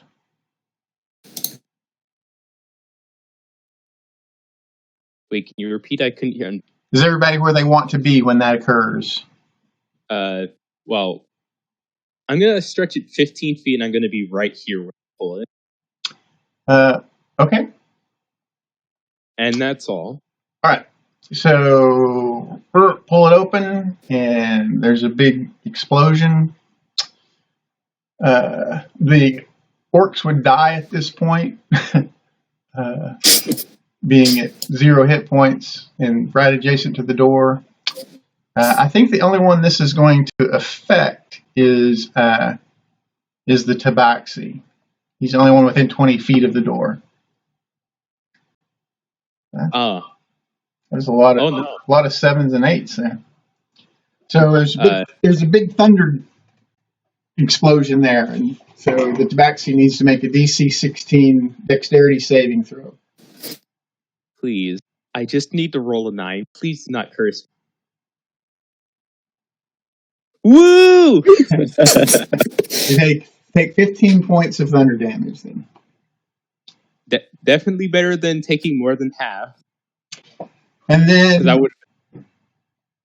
Beneath is, let me see, I gotta get to this. Is a large open room. It looks like it is highly disorganized. There's all sorts of coffins and piles of bones and splatters that look like they could be some sort of ichor or gore, some sort of rotting flesh type produced stuff.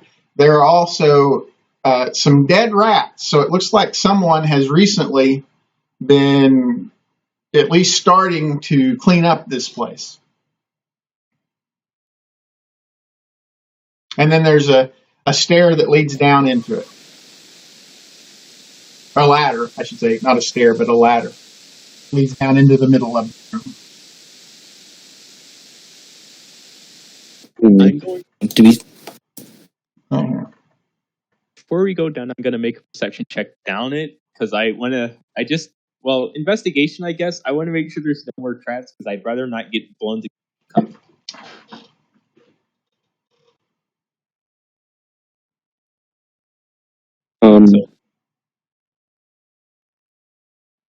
Is that a yes?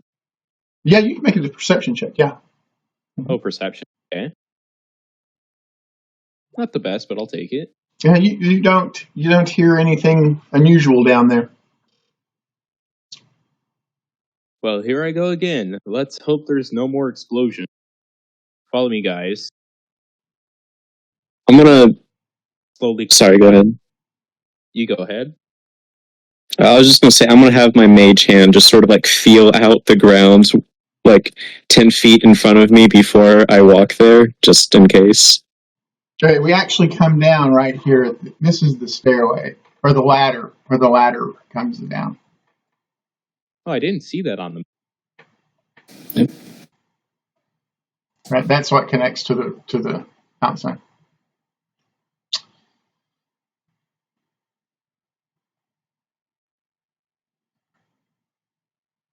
And is Hamilton coming down, or? Oh, definitely. Scroll, yeah, up. Okay. All right, so there's only one other entrance. I guess I should move that over so you can see the one other entrance. Right here.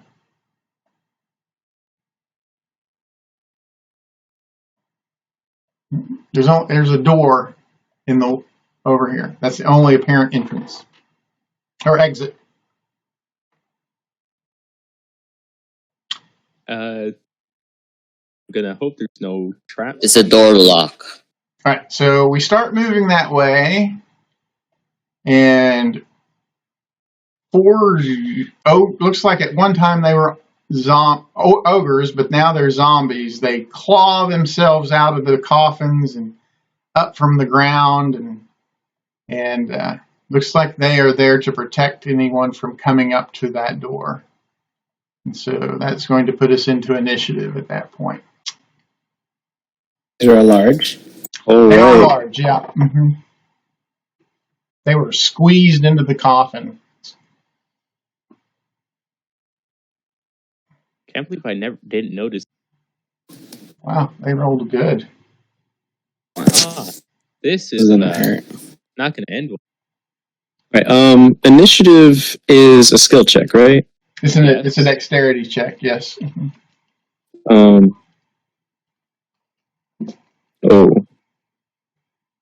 Oof. Yeah, I'm gonna use that feature of the magic item I got to add a D4 to it. Mm-hmm. Could also do this, but I go into Nice. combat with guidance. Would I go before or after the zombie giants or something with a 22? Or since they rolled that 20, do they automatically go? No, they rolled a 20 for an 18. Have negative dex. But I don't think so. You need to re-roll with your token selected, and then change whatever you roll to a 22. Huh, that's true. I thought I did. Okay.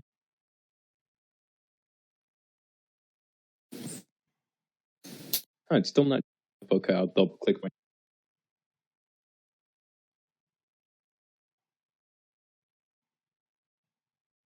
Okay, should be.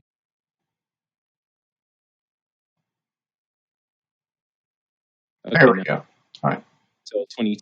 Yeah, and then change it to 22. Okay, so Zadara, you're first. So approaching the door, these creatures who were squeezed into the coffins, throw them open, and come out to attack us. They're very clearly hostile and intending to attack us.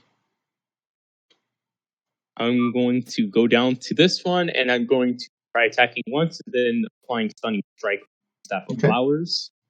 They're armor class 8, just so you know. They're real easy to hit. Yeah. Nice. 11 damage, and can they make a DC 14 con? That's a fail. Okay. So he's They are stunned. stunned. And I'm going to run over to this one. Okay, let me space. I know I have enough movement. 25 foot of. And I'm going to run over to this guy and do this. That's a nat 20. And can you make me a con save as Nice. All right, so he fails.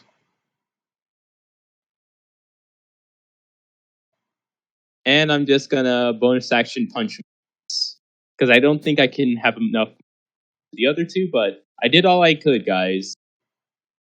How long? The stun lasts until the beginning of your next turn or the end of your next turn? Let me double check. Oh, to the end, I think. Okay, then. You know what? I'm gonna go for 2 of them just in case Kablam goes for a fireball on these 2 because I do not want to be in that radius. So, bonus action, flurry of blows on these guys. Advantage. That's the first hit, and the second one. And I'm gonna run back because I have an extra 10 feet of movement. I have like 25 extra with the last of this.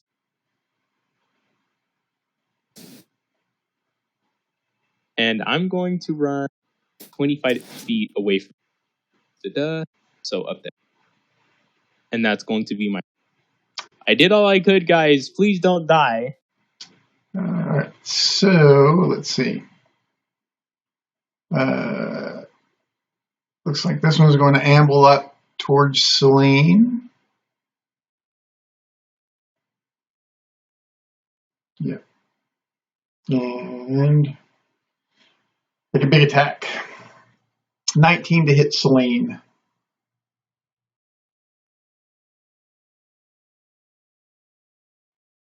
Damage, okay. And let's see, I think, yeah, Celine would be the closest for this one too. So the 9 is going to miss Celine. And it is Kablam's turn. All right. I am going to use 3 sorcery points to twinned spell cast haste on Hamilton and Zadara. What does haste again do? So you gain an extra action that you can use to make one weapon attack, dash, disengage, or hide.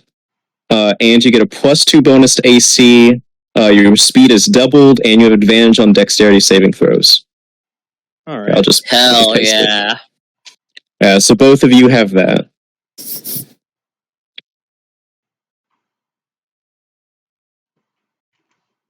Okay, thank you. And then I am going to book it for just over here somewhere. I'll stand next to the big old Goliath.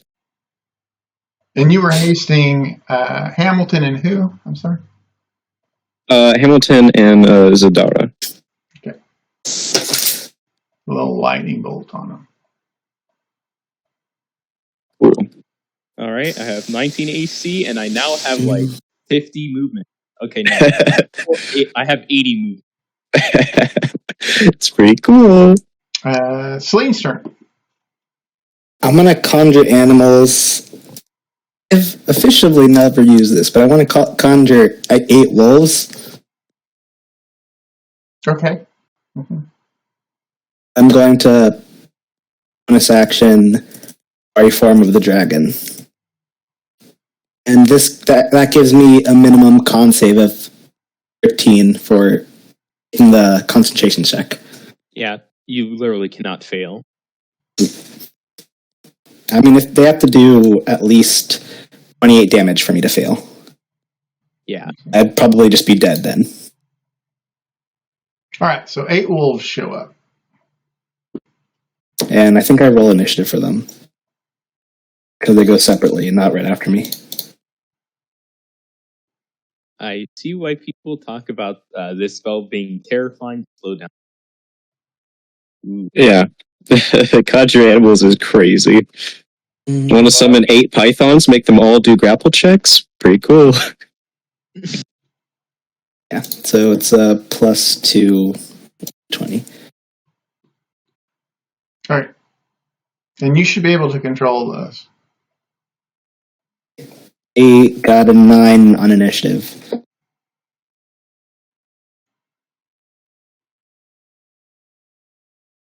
So do they act next turn, or? They just take them into initiative, on initiative, yeah. Can control this one. Oh, you can't control the others?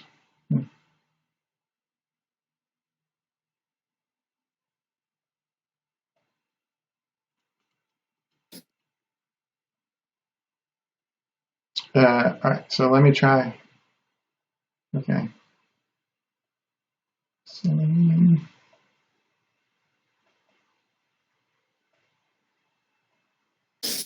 They're just going to try and kill me rather than... Well, zombies aren't smart enough to. Oh, right. They're just going to attack the nearest thing.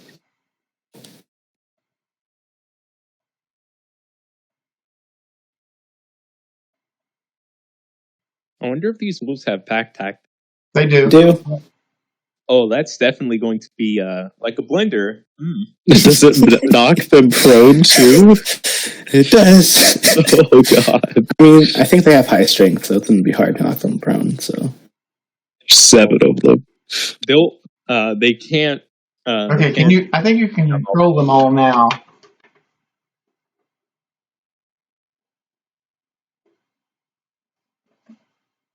So that would be like... So... Yeah, I can... Them, okay. so yeah. 6 attacks. 16.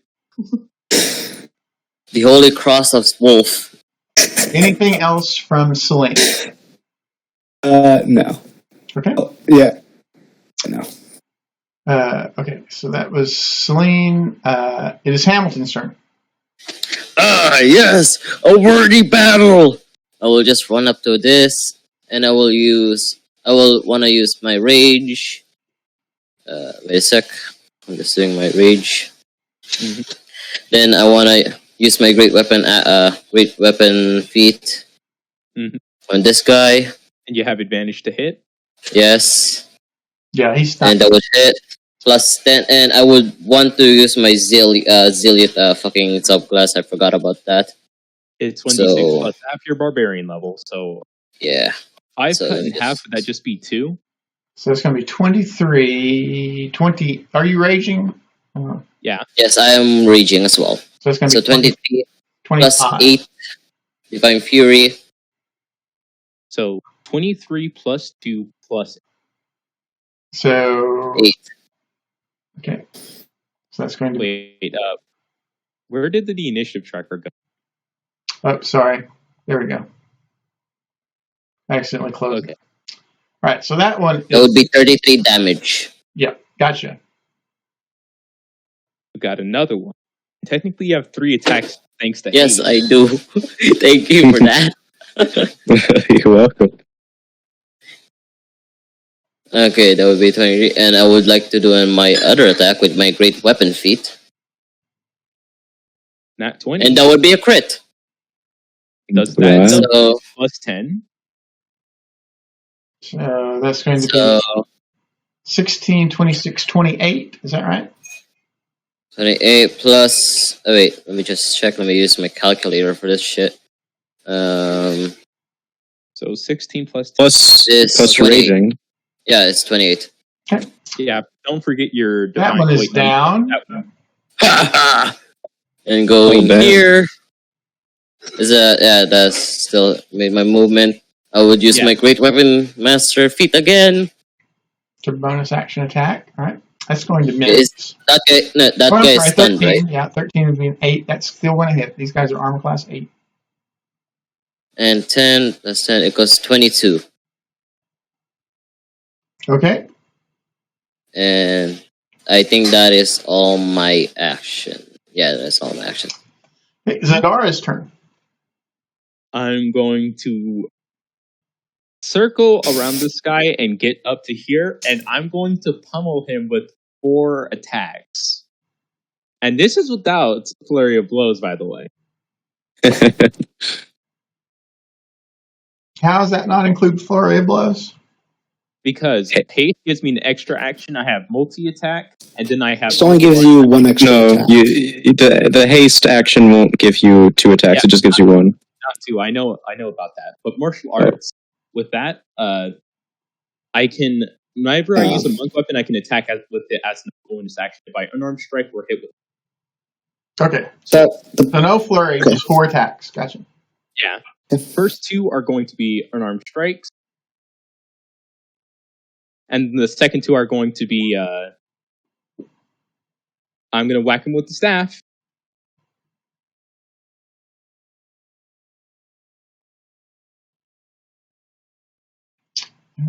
For 12 more. Okay, so 8, 15. That's 3. One more attack. Is that right? Oh, yeah. I need to roll the last one. Yeah. Blast damage. Another 8. Okay. And that's my entire turn, but I did a lot of whacking. Okay. So 15 plus 20, so like 35. All right. Yeah, Who said- I come up with 35 damage as well. And then this one is no longer stunned at the end of your turn. All right, so we're going to... Come on. No longer stunned. So he's going to attack the barbarian there.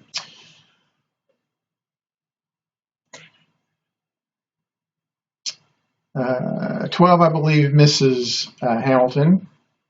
Oh, wait. No, that's not. That was... I'm sorry. I was looking at the wrong. I was looking at Zadara's last damage. All right, so we crit Hamilton for 22 bludgeoning. And that would be half, so... Then this one is going to attack Zadara. We got a 20 to hit Zadara. Yeah, that hit, unfortunately. For 12 bludgeoning. Oh, and this one's going to attack... let's see. It's going to attack one of...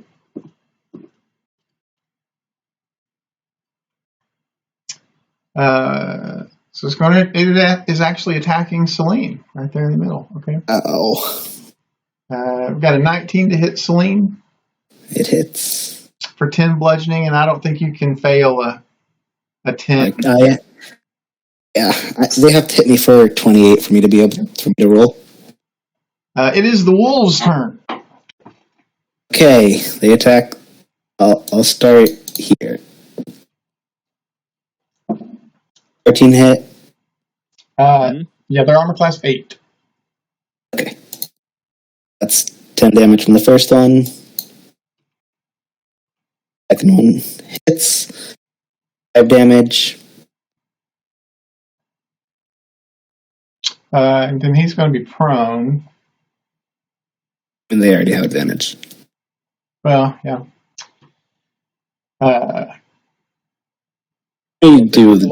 Okay, so. All right, so we got hit for 10, hit for 5.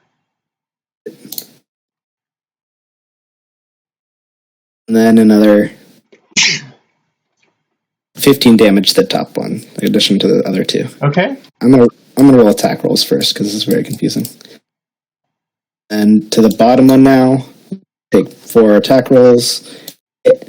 Hit. 4 damage rolls. 5, 9, You 18. Crit? Yeah, you rolled a nat 20 on one of the previous attacks. Okay, so 9, 18, 23, and then another one, but without the +2. 25 damage in total to the bottom one. Okie dokie. Oh, I didn't even do I wasn't even thinking about my... Okay, yeah, that's it. 25 damage to the bottom one. Okay, Kablam's turn. Alright, I am going to... I'm just going to cast Firebolt at this big guy. Well, it'd be at disadvantage against him because he's prone. Oh, okay. Sorry, I'll do it on this guy then. Okay. Ooh. Yes. Yeah, I am going to convert a second level spell slot to 3 sorcerer points as a bonus action, and that'll be my turn. Okay. Celine's turn. I am pretty close to these people. If they're prone, do they get opportunity attacks? At disadvantage, yeah. Mm-hmm. I will take that. Oh, wait. Wait, I didn't roll. This one may not be prone. I've got to roll 4 strength saves, man. And one of them is prone. Yeah, one of them is prone. But both of them are prone. I'll actually just attack because I'm rolling flat because they're prone. So bottom one.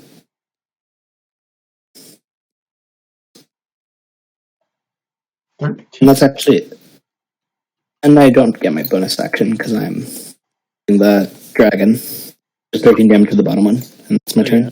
Okay. Hamilton's turn. You ogre will die. And I want to use. Wait a sec. Yeah, I want to use my great weapon feat with this attack and reckless attack with it as well. Okay. I want to do it again. So it would be a crit. I want to do it again with my feet. And that would be it. Okay. So 3 attacks. Let me check the damage. All of them has the feet and the oh yeah, I forgot to do my Zealot roll real quick. I'm pretty Let me sure just that do my Zealot roll. Overpowering this shit. Okay. Okay, so let me calculate the damage real quick. 22 So- from the first attack, I think. So 22 is first attack. 27 with Divine Fury. 27. Okay. And don't forget you get another attack because crit on a Great Weapon Master attack. Okay. Yeah, that would. Yeah, it's a bonus action that would create. But Then that we would. got a would that- crit for 28, right? Would that amount of damage would kill the ogre, right? 9. Yeah. So he goes down on the crit, and so then you can move up here and attack this guy. And bonus action attack with my feet. So that's going Again. to be 23, 25. Right, because you're hasted. I forgot. I was like, And then the last hit is another 20. So that's going to, the last hit is going to kill him as well. Haha! I killed 3 ogres! Ogre zombies. Zadara's turn. Same story. Well, this time I'm just gonna attack 3 times with Death Flowers because I realize I only need to. Yeah, I can. Yeah, not sure how I do that. So Oh, I 3 attacks. New. So those 3 hit. And then unarmed strike. Okay, all of those hit. So here's the big damage. So that's the first hit. 17. 17. Okay. 17 plus 6. He's going to go down. Yeah. okay. Yep. Down he goes. Tell me when 10 minutes have passed since the end of the battle. Man, haste is such a great ability, man. Yeah, well, we know what a minute passes. 'Cause y'all are gonna feel real tired. Yeah. Let's the entire mausoleum in 1 minute. Oh, did he drop? But yeah. Oh. So are we going to do anything? So the 4th zombie goes down there. We're out of initiative. Then what are we going to do? I'm I'm gonna just gonna drink some healing potion. Same. Have I'm gonna use sorry, go ahead. I'm going to do a general scan around the room just to make sure there's no more giant ogres in any coffins, hopefully. Okay. I'm gonna use the would like to inspect this door. Right. So the haste expires at some point there. And it just looks like a normal closed door. Let's say the haste ended right as I did that perception check. The zoomies have ended, and I fall to the floor. and then Kablam looks over at you and this like really old lady voice says, "Haste makes waste." I don't feel so good.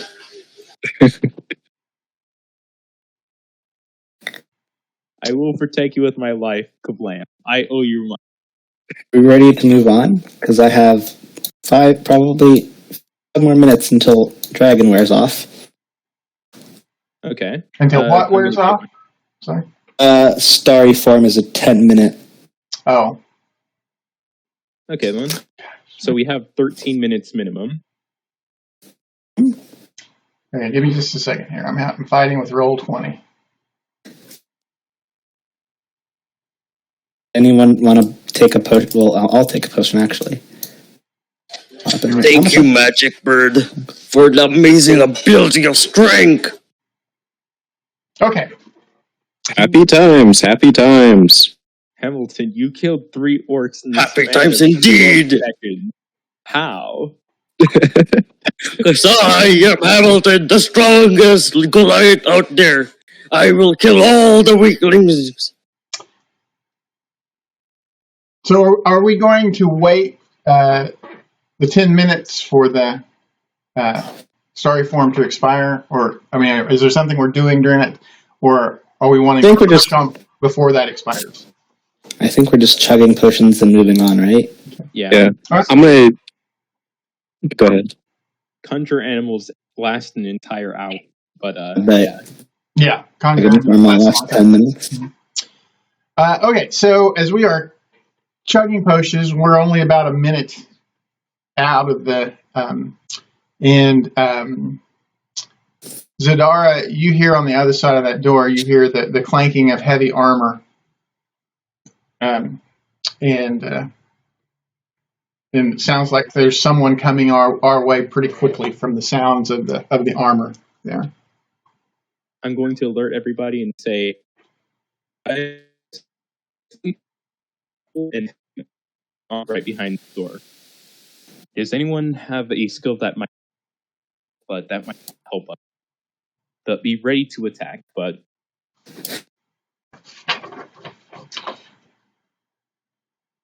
So they may do anything in the few seconds we have here before they come rushing out. I'm gonna. Can you hold actions outside of combat? No. Then No, I'm gonna wait. I'll just get ready. Also, I'm giving Celine my the staff that has Shillelagh permanently cast on it because they are definitely. That's Shillelagh. Oh. Yeah, I have lower wisdom than dexterity, so I can't really well. I already have magic. I always forget the format that he uses. Yeah. Plus, you get extra utility since it can poison. But that's about all that I'll be doing. I'll probably back up from the group of wolves just in case another explosion. I've learned my lesson from last time, staying away from doors. And that's it. Okay. Then the door is thrown open. There's one guy who matches the description of Synth Greensbrain. He's wearing splint and carrying a shield. Around him are three others that seem to be looking at him with hero-like devotion. And that's going to put us into initiative. Where's Synth go? Remember, Let's go. keep Synth alive. Make it true. This disgusts me. I think we used up all our good luck in the previous fight. I'm going to use a sorcery point to re-roll that. Unfortunately, don't get anything like that. Stuck with 9. Oh, magic bird, would you give me haste again?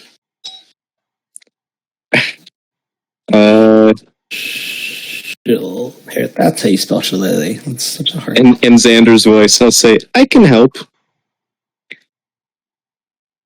Get that up there. There we go.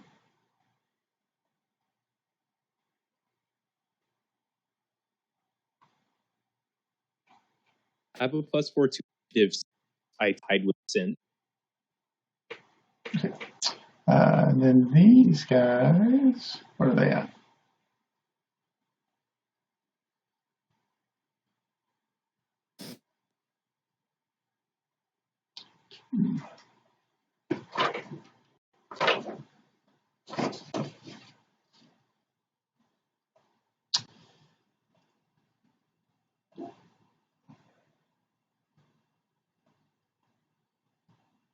Let me move them onto the map over here.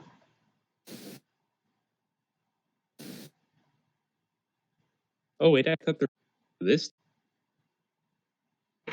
Oh, okay. Oh, I was worried. Like, wait, how'd they sneak up behind us? I was like, "Oh God, I'm dead." Teleportation magic. Huh. Oh my, more dead.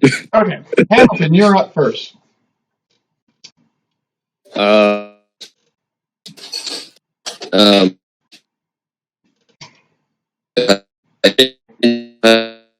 Instantly.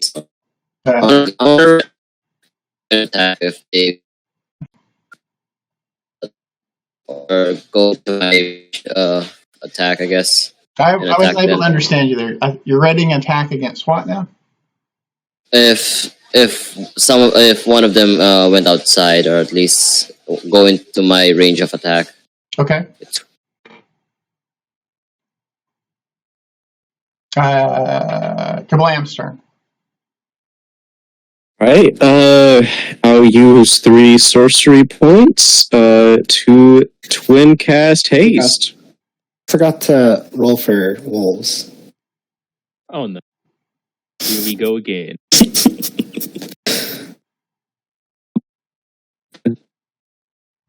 Zadara and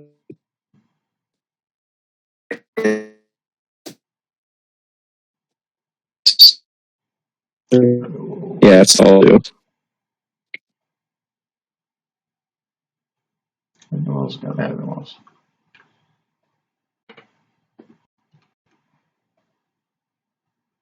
Okay. So Kablam twin casts haste. Then it is the wolf's turn. They're in this corridor, right? Yes, they're in that corridor. Okay. And this is the guy that we want to capture. This guy, not kill him, right? Yeah. Yes, that was what Xander suggested.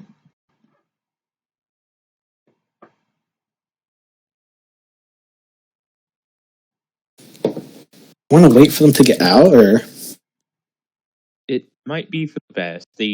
They're not absolutely sure that we're still alive. I mean, like most adventurers would die for undead ogre. okay? I want the ones by the wolves by the door to ready an attack, and then the other ones can just make a dodge action. Okay. Zadara's turn. Actually, no, it should be Synth's turn. Actually, I have a +4 to initiative. No, it doesn't matter. He goes first. He has an ability that in case of ties, he wins ties. Oh, okay. Yeah.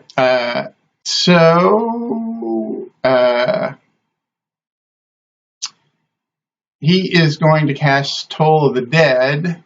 So I need a DC 12 Wisdom saving throw from Hamilton and the wolf. Oh, he's a cleric of death. Well, Hamilton is not that wise anyway, so. Well, wolf has a +1, so. Okay, so Hamilton takes 5 points of necrotic damage. And the wolf takes 3 points of necrotic damage. And I think that's all he's going to do right there, yeah. Yeah, that's all he's going to do. Well, maybe, yeah, he's going to step out in the middle there. All right. Zadara's turn. Well, since the door is apparently open, Zadara. Oh yeah, the door just seemed to swing open on its own. Just so you know. No one opened the door. It just opened. All right, then. Well, I'm not sure if charging is the best idea, so I'll stay back. I'll use the hide action granted to me by haste, and I'm gonna have to roll stealth first. I'm very stealthy, and I'm going to shoot him 2 times with my short bow. Okay.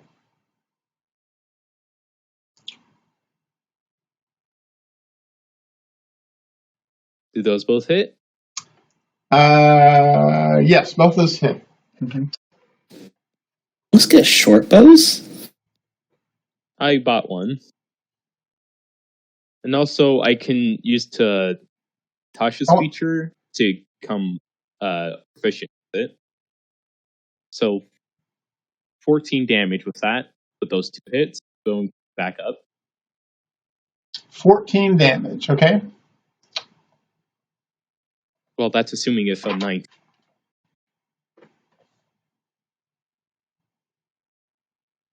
Yeah, a 19 hits him. Yeah, 19 is exactly what you need to hit. In fact. All right, that's my entire turn. Okay. Oh, the Fanatic's turn.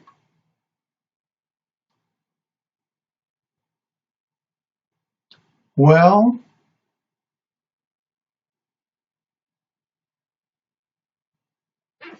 okay.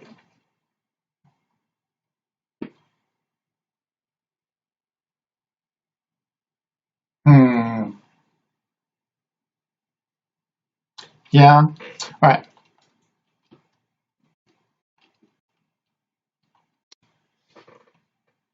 So Synth gets healed up a little bit of the damage you did. And then let's have Hamilton make another DC 12 Wisdom saving throw against Toll of the Dead. This one I have.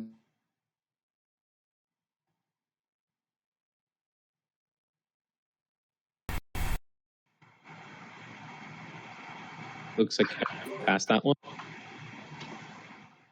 And you know, step back now.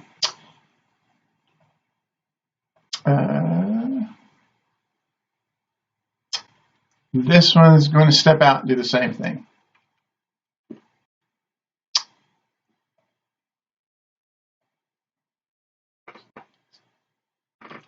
I have made the save. Okay. Then this one. See, I need to keep track of their spell slots that they've used.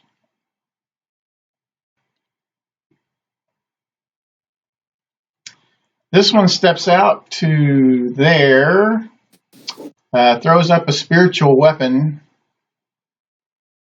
to attack the only non-wolf that he can see. So we got an 18 to hit Hamilton for 5 force damage. That would hit, and that would be half, right? So No, it's that would, force damage. What- It's not. no, Question. it's not. Yeah, You it's have a not. +2 to AC, by the way. No, my AC is 15. Plus 2, it would just be Oh, okay. 17. So 5 total force damage. Let me put a spiritual weapon out there so that we can keep track of it. There's a spiritual weapon. Okay. Did that thing just shoot? And then he's also going to use Toll of the Dead against Hamilton. So another DC 12 Wisdom saving throw. Oh, I'm sorry, it's a DC 11 for these guys. It's 12 for Synth and only an 11 for the old fanatics. So you succeed on it. And then it is Celine's turn. By the way, Synth looks completely healed up at this point. Looks like he has no damage. What's this AC again? AC of Synth? Oh, he's actually armor class 21 at this point. Wow. Oh, Mhm. Well, I'm going to shoot a guiding bolt at him. And whoever goes next gets advantage. And it's radiant, if that makes any difference. He is going to do this. You roll a 3 instead. And that's going to miss. He's no divination wizard. What is this? Maybe he's just very lucky. Move my one step back. Anything else from Celine? Nope. Hamilton's turn. I will walk in, going there. I would like to. I have advantage on him, right? Point well, you you have can advantage on? reckless attack. Since the guiding bolt hit him. Missed. Did it? He used a luck Oh, wait. to so What? it missed. Oh, okay. Then I'll just use my great sword regularly. Are you using your great weapon master? Oh, regular. Nah. Okay. 20's going to miss. I want to do it again, and I would miss. You have one extra one. Well, Haste. I have nothing else to do, so You have a I'll haste. just use rage. Oh wait, I forgot. I have haste. Wait, I want to do my rage first, just in case. So I have rage now, and I'll use my haste action, and that would hit 13 plus Why do you 2, have and I rage? wanna Why do you get the extra attack? Oh, the haste attack. haste. 1d. Okay, let me roll my Divine Fury. And 7 radiant damage, so that would be 22 damage. Okay, he's going to take 22 damage. No, he's going to spend a luck point. Yeah. Seeing that big, you may miss here. Let's see. So 8. What is it if you rolled an 8? Do you get to 21? Plus 6. So that's going plus to 6 miss. to hit. So yeah, That'd be miss. Yeah, he doesn't like the big rage barbarian jumping in. What is this magic of yours? It's not magic. It's any variant human can be lucky at first level. Wait, how high are the ceilings? About 12 feet inside the hallway and about 40 feet out in the main room. Okay, no doorway. It's limited by the door, right? Yeah. It is Kablam's turn.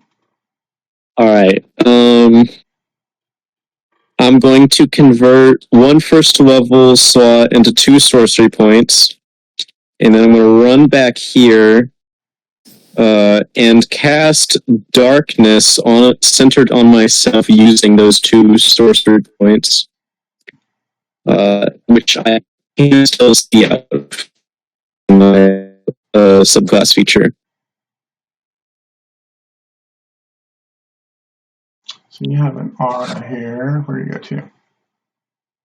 Yeah, it is 15-foot radius, so 60 feet of 30 feet of darkness. Well, no, it's centered on you, and it's a 15-foot radius. Yeah. 3-foot diameter. There we go. Even though it's yellow, it's actually darkness. There you go. All right, cool. Let's hope he doesn't have like 100 feet of true sight, and that's the end of my turn. Okay.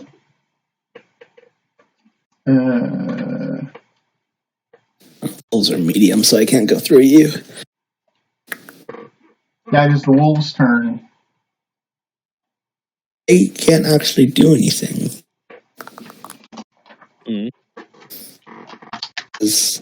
They're medium, they can't move through your space. Well, if they're allies, isn't it just difficult terrain? Yeah, he can move through your allies with difficult terrain, but he can't move through Synth and Grim's Brain.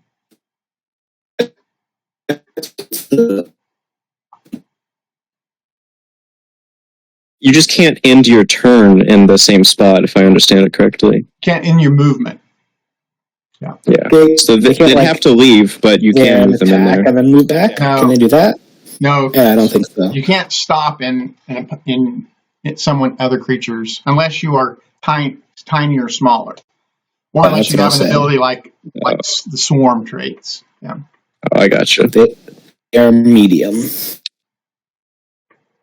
All right, I know what I'm gonna do for Hamilton next turn then.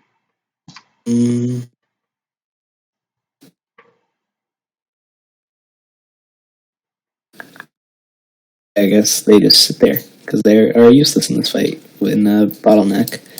Okay. So Synth's turn.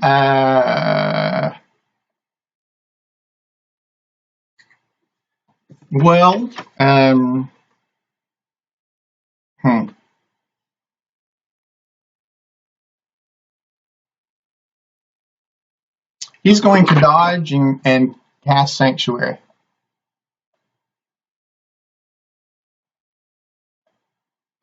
What does Sanctuary do?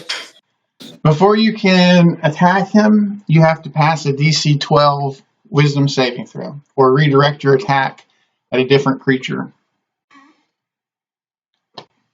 Okay, then. That's really annoying. It is Zadara's turn.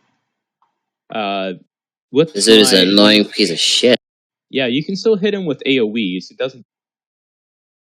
Mm-hmm. So, can I try dragging Hamilton out of.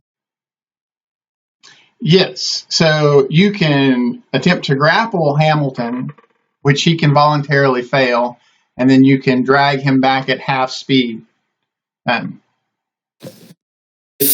I pull can him. do that, or I can flank. Well, Synth makes the opportunity attack, he loses Sanctuary. That's correct. If Synth took it, but if he grapples him and pulls him back, there wouldn't be an opportunity attack because Hamilton isn't using his own movement to leave the space. Okay. so do you want to be there, or should I just jump over? 'Cause I If can- he tried to grapple me, Hamilton will just try to resist because he doesn't know what's happening. So All right, then I'll Is use Step of the Wind, double my jump height, and I'll jump over these two because Okay. I'd have a start that. And well, that's my bonus action. So I'm going to just attack these guys with my 4 attacks because of. Da-da-da. 17 for the cultist to me. That's going to hit. 10 to hit the cultist. Yeah, the cultists are. I can tell you what they are. They are. They are armor class 13. Okay, so 3 of them. No, I'm sorry, armor class 15. Yeah, still 3 of those hit. Okay. So I'm going to whack the first one with all 3. Unless they go down. Or So it's 9, 16, plus 12. 28. Okay, he's still up. He's bloodied, but he's still up. And I'm just going to act as a shield. And that's my turn. It's not really worth doing the dodge action. I already attacked, so that is my turn. Do your worst. Okay. And you hit him 3 times. Let's see.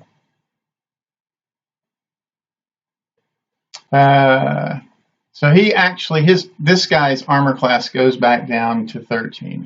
He loses his shield of fate. Nice. who? Excuse me, who? This one, the one he just hit. I see. All right. So then is their turn. All right. So this one's going to move his spiritual weapon 30 feet and attack the tabaxi. It has to be a 19 AC.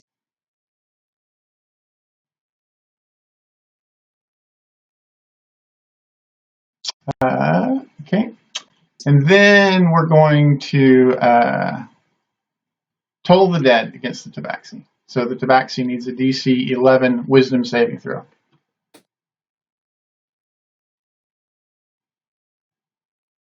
Okay. See, Synth didn't take any damage, so we can. We're going to toll the dead again. Okay. And also do a spiritual weapon against it. So a 22 to hit for 7 force. Yeah, that hit. And then toll the dead does not work. But he now has his own spiritual weapon going there. And then the last one is going to... yeah, he's going to do the same thing. So another spiritual weapon. 21 for 3 force. That hits. And then a toll the dead. DC 11 wisdom saving throw. That's 1d10 since I rolled in that one. Okay.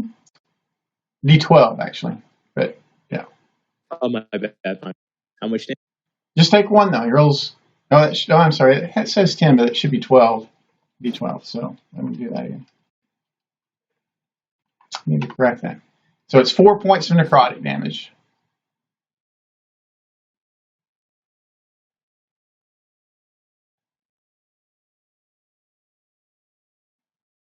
And that is them. It's Celine's turn. So with Sanctuary, it's an attack or harmful spell. Is that that wouldn't stop rope of entanglement? That would not stop a rope of entanglement. No. So DC 15. Why is that not editing it?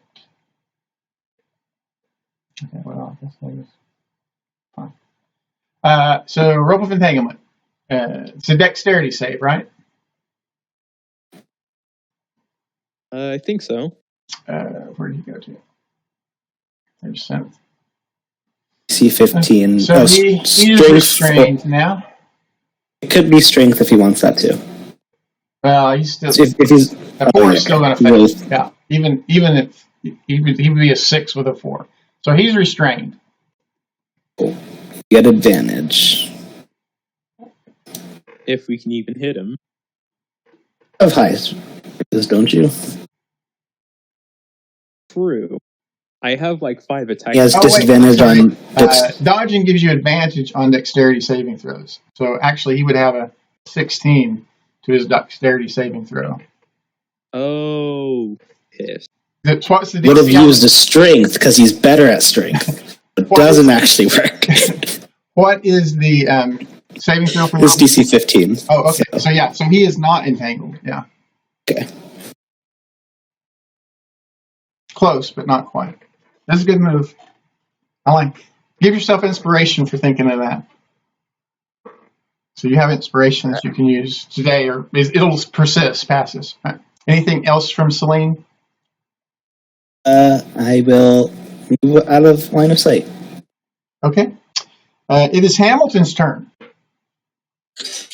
What does Sanctuary do again? I just want to make sure. In order to attack him, you've got to first pass a DC 12 Wisdom saving throw. Do I have to do every attack? Do I have to do that save on every attack? You do it when you make the first attack, or when you attempt the first attack. If you succeed, then you can take any of your attacks. If you fail, then you can't take any of your attacks. It's only one time when you make your first attack. You'll either succeed or fail for the turn. And it's DC 12, right? Yes, DC 12 Wisdom saving throw. Yeah. I feel like Hamilton won't move because he doesn't want to. He wants to attack only. So I'll just try to attack him with it. And I failed. Okay. So none of my attack hits him, I guess, right? Wait, that's for Or will Each it? attack. It's Pretty sure. Okay, I was about to say. Is it each attack? Not the each I thought that, You might be able to. It might be each. Let me look here. so I can't hit him at all right now, right? Let me look. Yeah. Since I didn't make the wisdom save. Well, no, I think maybe you're right. I think you can make it for each attack. Since you have 3 attacks, I think you can attempt it 3 times. All right, then I'll just do it again, and hope to God that I would hit, and not. You got one Seems more like turn. all my attacks did not. But don't you get 3 Again. because of the haste? Okay. All right. Wait, is it DC 11 or DC 12? It's DC 12 for Synth. Yeah.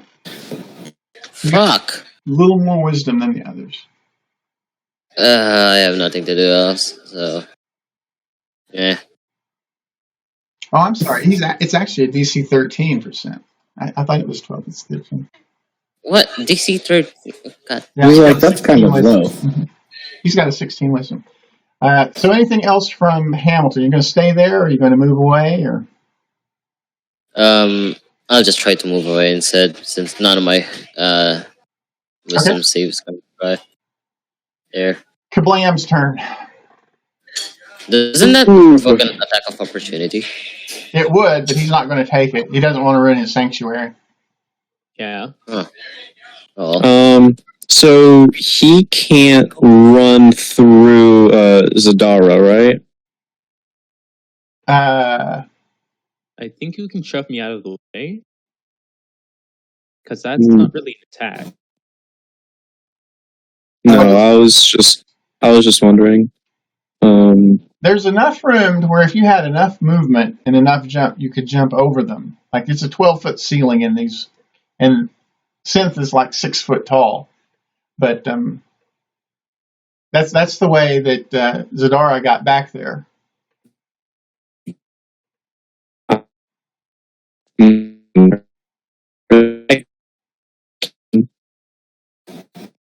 It would be like cover if I would try to like attack one of the cultists, right? Yes. Mm-hmm. These guys have cover. All right, I'll try and firebolt Synth. Then I'll make the wisdom save. No. Wisdom save and disadvantage. Yeah, I'm just going to say in Xander's voice, root out Synth, the Grimm's Bane. Okay. Then it's the wolves' turn. No, Zadar is there, so they have tactics. They're just gonna go one at a time. I think they all have enough movement for it. Yeah, they have like... Yeah, they do. They have 40. Oh, 40. Thinking of dire wolves. Okay, first one. Wait, no, they need wisdom saves. What are their wisdom? They have a +1 to wisdom. So. Well, rolls. 1d20 plus 1. Shame because I hit anyways. Okay, the first one misses because he has 21 AC? Yes, he has 21 AC right now. Mm-hmm. Okay, and... You don't need to put them all in and out like that. You can just... Okay. We're going to presume they're going to... He's not going to take an opportunity attack against them. So... Okay, so... passes... okay. They all have it. Okay. Ooh, pass. I think that was 7, right? Well, let's see. So each one is going to try to make a DC 13 wisdom save throw, and then an attack. So succeed, attack. I think... Fail, only... fail. And then that's the final one. He makes his wisdom saving throw. So now he can attack. No, he doesn't actually, because I actually rolled 12 times, so only one hits. I mean, I actually rolled 9 times instead of 8. Oh, okay. So only one of them gets a hit. Gets a chance, and I already rolled. Did I? Oh, you rolled all of their wisdom saving throws first. I got you. Yeah. So only one of them. Oh, okay. And one more gets a chance to hit, and he misses. Okay. Okay. Okay, Synth's turn. Well,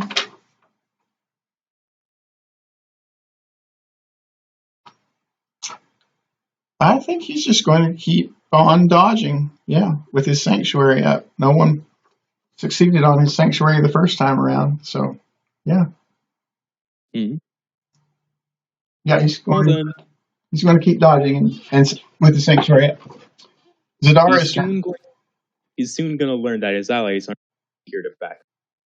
Okay, first I'm going to just do 4. Actually, I might do unarmed, not blows, but I'll roll them first. I'm pretty sure this guy goes down with this. This one right here.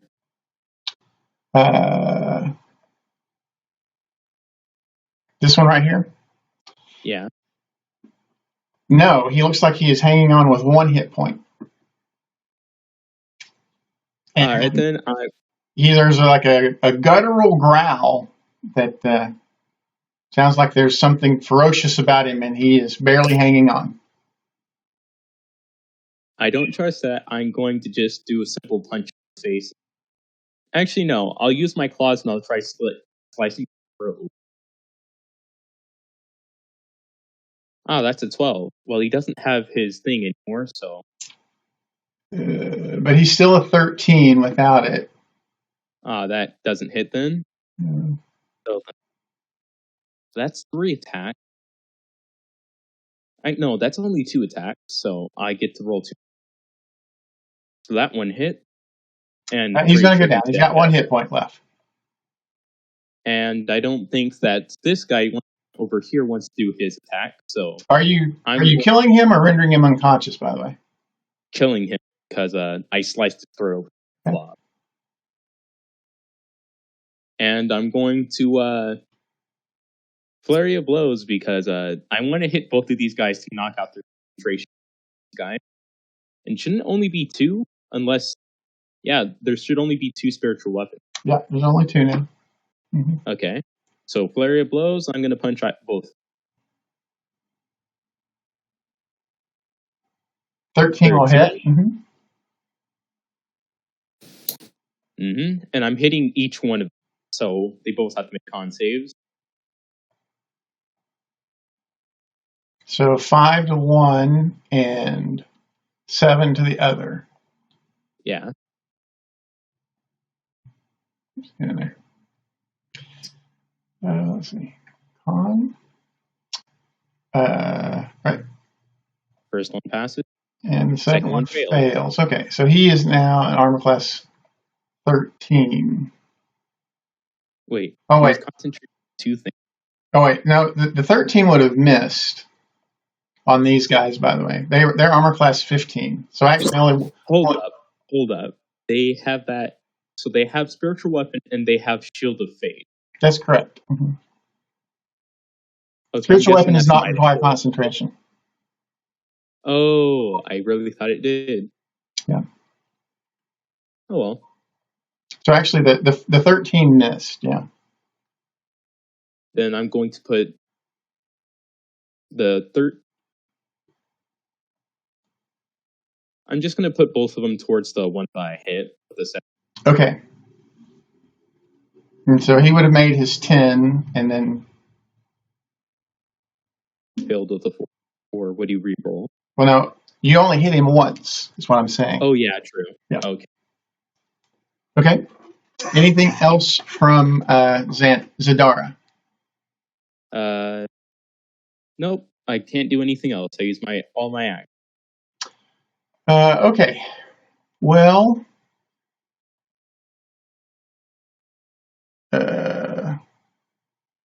this one's going to step back, which will provoke from you. All right. Whack him with my staff. That hit. That does hit. Mm-hmm. 9 damage. 9. He has to make another con.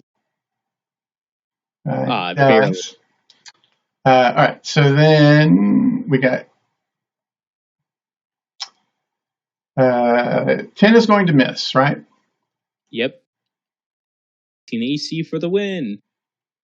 And then his spiritual weapon. That's going to miss as well. Going to miss as well. This one's going to do the same thing. Opens the door and steps back. We got guiding bolt. 22. That hit. For 15 radiant damage. And then his spiritual weapon.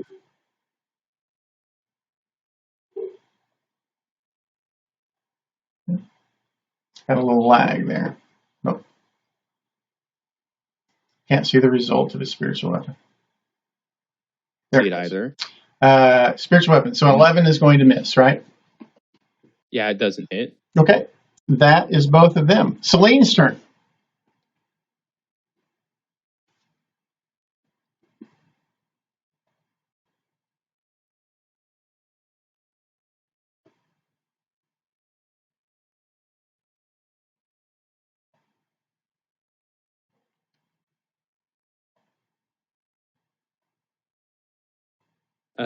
You there? Are you muted, Celine? No? I am muted. Okay, it's DC, Rope of Entanglement again. DC 15, Strength or Dexterity. Oh, okay.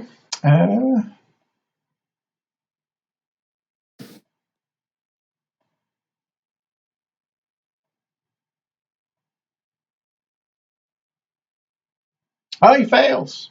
For sure he fails that time. An action to drag him out, or... Well, let me think. He's going to use his last luck point. See if he can't do better. Okay. And it's only going to be the first one of this, right? He does not. So he is entangled. Yes.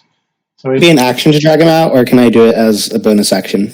Or it would be an action to drag him out. He's not grappled. He's just restrained. Someone would have to go in and grapple him to drag him out. I mean, he is attached. Or I could attack him. He is wrapped around with a magic rope. He loses dodge, by the way. Yeah, he loses dodge, and he is restrained. Mm-hmm. Yeah, I could just do a lot of damage on him. I have haste, and Still has sanctuary, but he loses dodge. Okay. Okay. Anything else from Celine?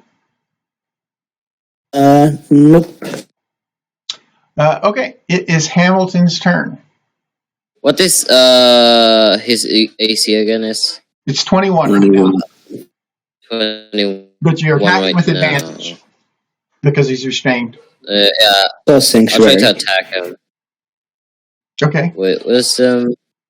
Yeah, you succeed. So you don't have to make any more. Once you make one, you're good for the duration at that point. Great Nice. weapon sword with a crit. There. Do it again. It is advantage as well, so it would hit. And another one. And that would not hit. Okay. Good. So Well, Yeah, you get a that bonus might action hit. That might attack. hit. All right. Oh, wait. That might hit because he might lose his shield of faith here. Let's see. So we got. So what is the damage on the crit there? It's 15 plus 15 plus 2 from. 15 plus. from rage, yes. Yeah, you forgot your fanatic 1d. Yeah, I'm gonna do it as well. Divine Fury. So that's It's 22. Plus 5. So actually, yeah. So all of those are going to hit. So he actually drops down to 19 armor class after the first hit. and I'll just there you go. Additional 10 slashing. So 12. how much damage did I do? It's 12. Or I'm sorry. Yeah. So all of them hit, right? So 20. So we got 6 is going to be an 8, right? So 7 plus 6 5 plus 10. okay. So on the second hit, it looks like he's going to go unconscious, unless are you going to render him unconscious or Yeah, I'm gonna render him unconscious since it's my job. Okay. I did a total of 42 damage on him. Okay. Jesus Christ. Barbarian with a haste is such fucking heavy dealers. Anything else from Hamilton? Does that count as my great weapon master feat? Yeah, that prompts your if I render someone. Yeah, that does. Mm-hmm. So I want to go here. Can I go slip through this spot right here?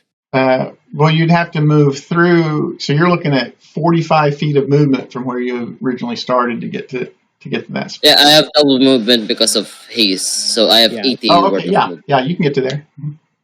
And I want to attack this guy with my bonus action of my greatsword. And his DC is his armor class is 13, right? It's 15. It's 15, so I won't use my. There you go. And that is a miss. Okay. Wolf's turn. I think you skipped my turn. Did I- Yeah, you sip kablam. Kablam's turn. Yeah, sorry. I mean, not that I'm not going to do much. I don't really think there's actually anything I can do if I can't see them at all. So, I'm just gonna get closer. The darkness doesn't follow me, by the way. Oh, it doesn't? Oh, okay. No. Yeah, I'll just do that, and I'll go here instead, and I'll hold my action to cast Firebolt if I see one of the cultists. Okay. Synth is unconscious but stable. Zadara's turn. All right then. Wolves. Oh, I missed the wolves. Yeah, I'm sorry. Wolves' turn. They wouldn't have done. They can't. They can't like come in here and then go here, right? They can't come in where and go where? I'm sorry. Under Zadar, they can't like squeeze past him and They get can't squeeze through the door past the here. cultist. No. Yeah. I don't want to block Zadar, so I wanna. Can I just? Oh wait. Have 80 feet of movement. They dash.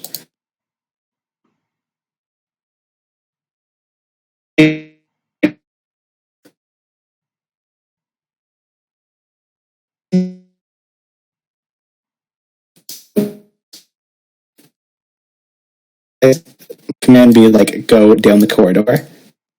Yeah, they can run down the corridor. And I'll dash them down there. Okay.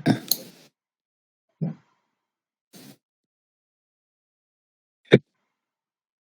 And I will have these ones here. Okay, I think this one is going to trigger. Oh, I'm sorry. It's Zadara's turn. Yeah. Yeah.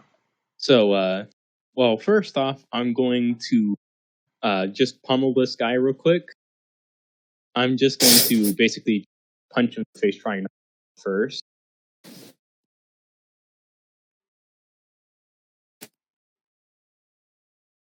And with my other attack action, I'm going to attempt to drag him into the hallways. Athletics check. Okay. Also, did he drop concentration? Let's see. He does. Yeah, he loses his shield of faith. And then you're going to drag him. You're going to try to grapple him and drag him into with your second attack. Okay. He's got a 13. I got a 14. Barely win. Nice. And I'm going to drag him out into the line of sight of Kablam. Right, do your thing. It's going to trigger Kablam action. Yeah. Kablam. I'm going to, like, yeah. Ooh. 12's that's going rough. to miss, though. No. Well, then, with my, I still have 2 attack, and then the third one, I'm going to release the grapple, and I'm going to punch him a martial arts. 15 to hit, at bonk. You can attack while grappling. Oh, I can't. Didn't know that. Yeah, you can attack while grappling. Mm-hmm. Yeah, it just takes up one of your attacks. Yeah, use one. You have to have one hand to grapple, but you can still attack with the other hand. Yeah, I'm just giving them noogie. No. When you grapple someone and attack No. them. Okay. You a grapple check can replace an attack. Yeah. All right. So 15 is going to hit. Yeah. I did not need to roll damage first because I have the haste one, and that one doesn't hit anyway. So ignore that last. Okay. Got it. All right. I'm just holding him. Is that it for Zadara? Mm-hmm. Okay, their turn. Let's see.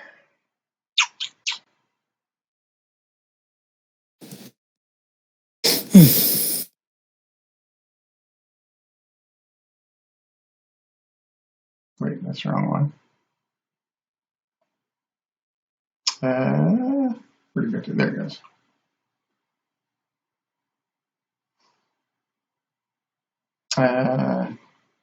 Okay. Is that attacking who? That is attacking Synth.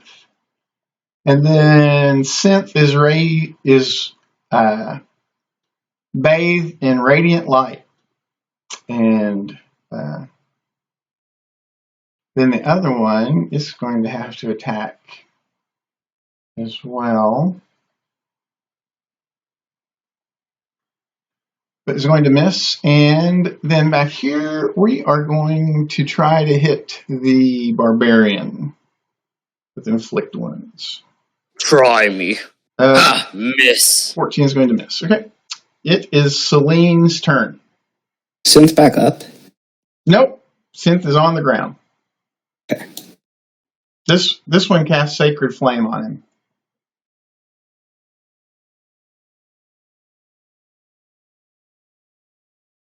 Trying to kill him. I see. It's 2 death saves, right?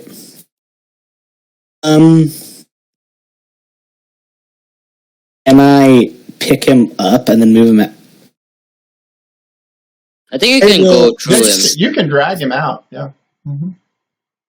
He's just a lump of he's flesh there on the body on the floor right now. He's making death saves right now, though, right? Because he has 2 failed death saves. No, he's not dead yet, I guess. Isn't it just 1 failed if it's a ranged attack? Yeah, it's just 1 failed death save because of the Sacred Flame. I can't move and stabilize him. I will drag him out if he only has 1 death save, then. I didn't. Oh, I can't move him, but I want to move him out of line of sight of the cultists. Okay. And I can't bonus action healing potion or anything. No. Healing word. I'll stabilize him next turn. Okay. Don't you still have an action? Isn't it an action to pick him up? Yeah, it would be. You would have to grapple him, but he can't resist the grapple, so you automatically succeed. Yeah. Okay. I'll just sit here with this dying man in my hands. Okay. It is Hamilton's turn. Cracks knuckle. I'm gonna use my reckless attack and fight this guy. Okay. First hits, another one.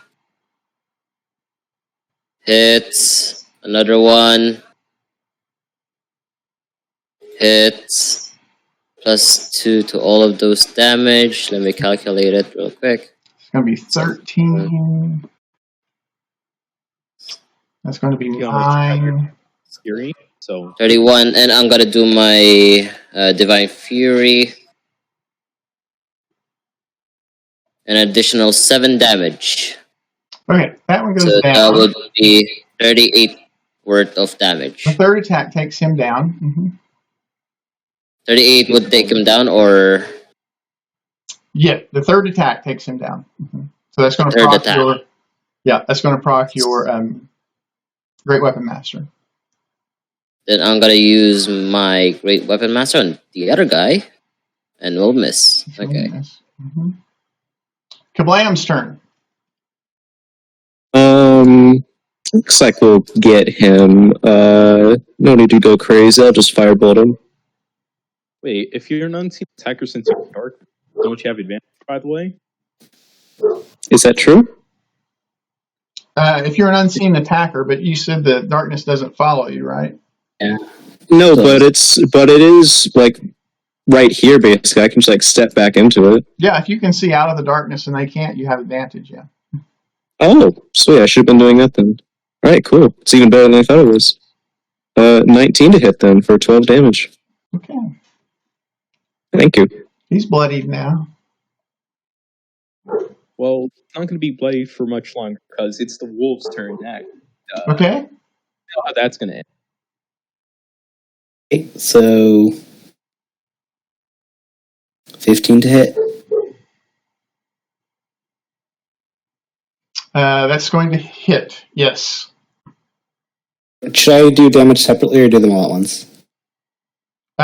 He has 4 hit points left, and then he will proc his Okay, so that's the his first one. Relentless Endurance. So he's got a total 4 hit points and then plus 1 more attack. So he's going to go down at this point. Almost. He's down. Yeah. Could this wolf Right. have gotten that one? So Synth is there unconscious. Yeah, like this. Okay, so I'm gonna go up to him.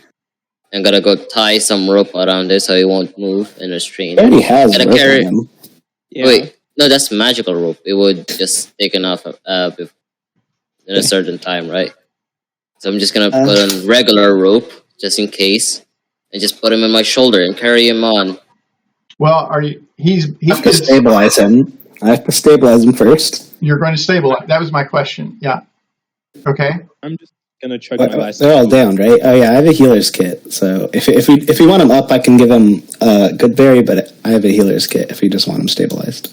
I'm gonna give you another Stabilize 2 him. I don't healing want him potions. to ruffle up when he wakes up.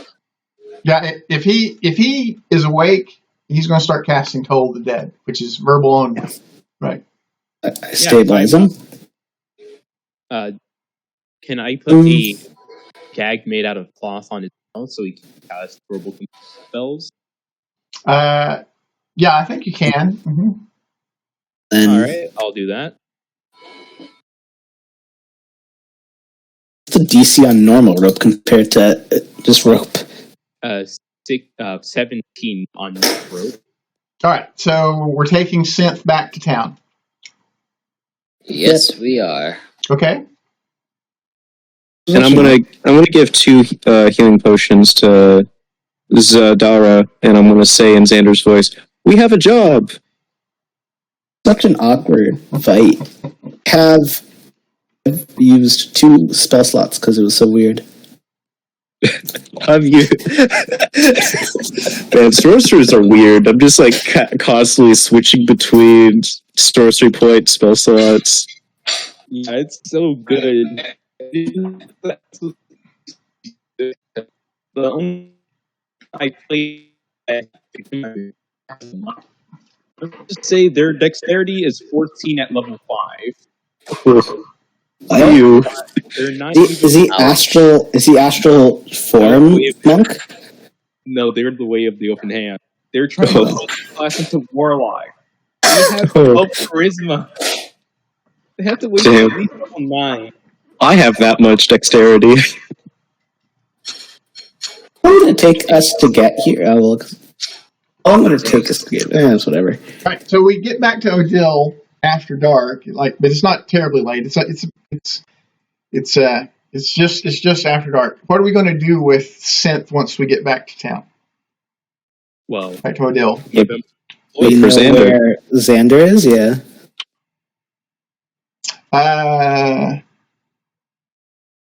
Yeah, you're gonna turn him over to Xander? he's the one that gave us the job. Yeah. Yeah. So yeah, Xander will take possession of Synth. Mm-hmm. Well, when we hand him off to him, I'm going to do an insight check to try seeing. I just hope it's bad. May I, or is that no? You're wanting to do what now? An insight check on Xander. I just want to make sure he's not trying to use him as an avatar for a death god. No. So Xander's intention is to hold Synth until he can find someone who will sacrifice him to create a magic item. Okay, then. Well, that's what he told us. Yeah, but that by the way is highly criminal, right? Like he's doing this without the approval of the religious or the civil authorities. Druid went to like court to get punished for that, right? And then this guy's just doing it by himself. Yeah, Xander is willing to engage in criminal activity to make sure that the Synth doesn't progress any further. And he's pretty open with you guys about that. Like he's not going to hide that. He doesn't know who can do it right now. It's going to take him some time to make the arrangements, but that is his intention. Yeah. And he knows that if he turns him over to the civil authorities or the religious authorities, that since crimes are not sufficient that they would execute him in that fashion, that they would, and that's sort of the ultimate form of capital punishment. But Xander really wants Synth stopped. He sees him as a terrible threat as the leader of a death cult. But that view is not necessarily shared by the religious and civil authorities, as well as some sort of there's a significant following who just on principle object to all sacrifices that create magic items, because it's just such an extreme, because you're binding someone's immortal soul, right? They can't progress to any sort of an afterlife as long as that magic item is in existence. So there's there are sort of social justice warriors who oppose it in any capacity. But Xander's not one of them. Xander thinks that, yeah, that is a tool to neutralize potential threats, and it is society's right and responsibility even to utilize that. He believes in a much more liberal use of that solution to problems like Synth Grimsbane than the conventional religious or civil authorities do. Actually kind of respect that. I mean, like, there's tons of criminals IRL that do stuff like that. They don't qualify for the death penalty. Well, this case would be a lot worse, but Yeah, this is act specifically worse than the death penalty. yeah. I mean, like, yeah, I think we don't need to talk about that. It's kind of clear cut. Yeah, and like I say, there's a social range that people fall on, and Xander is way over to the pro sacrifice. Like, and if it turns out that you're wrong, that though maybe that person didn't deserve it, you can always just figure out how to destroy the magic item, and their spirit goes on to their afterlife.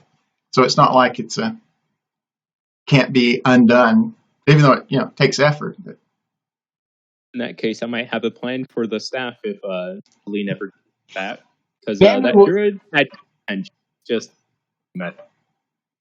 Yeah, to Xander, it is much riskier and dangerous because, like, if Synth is just killed, right?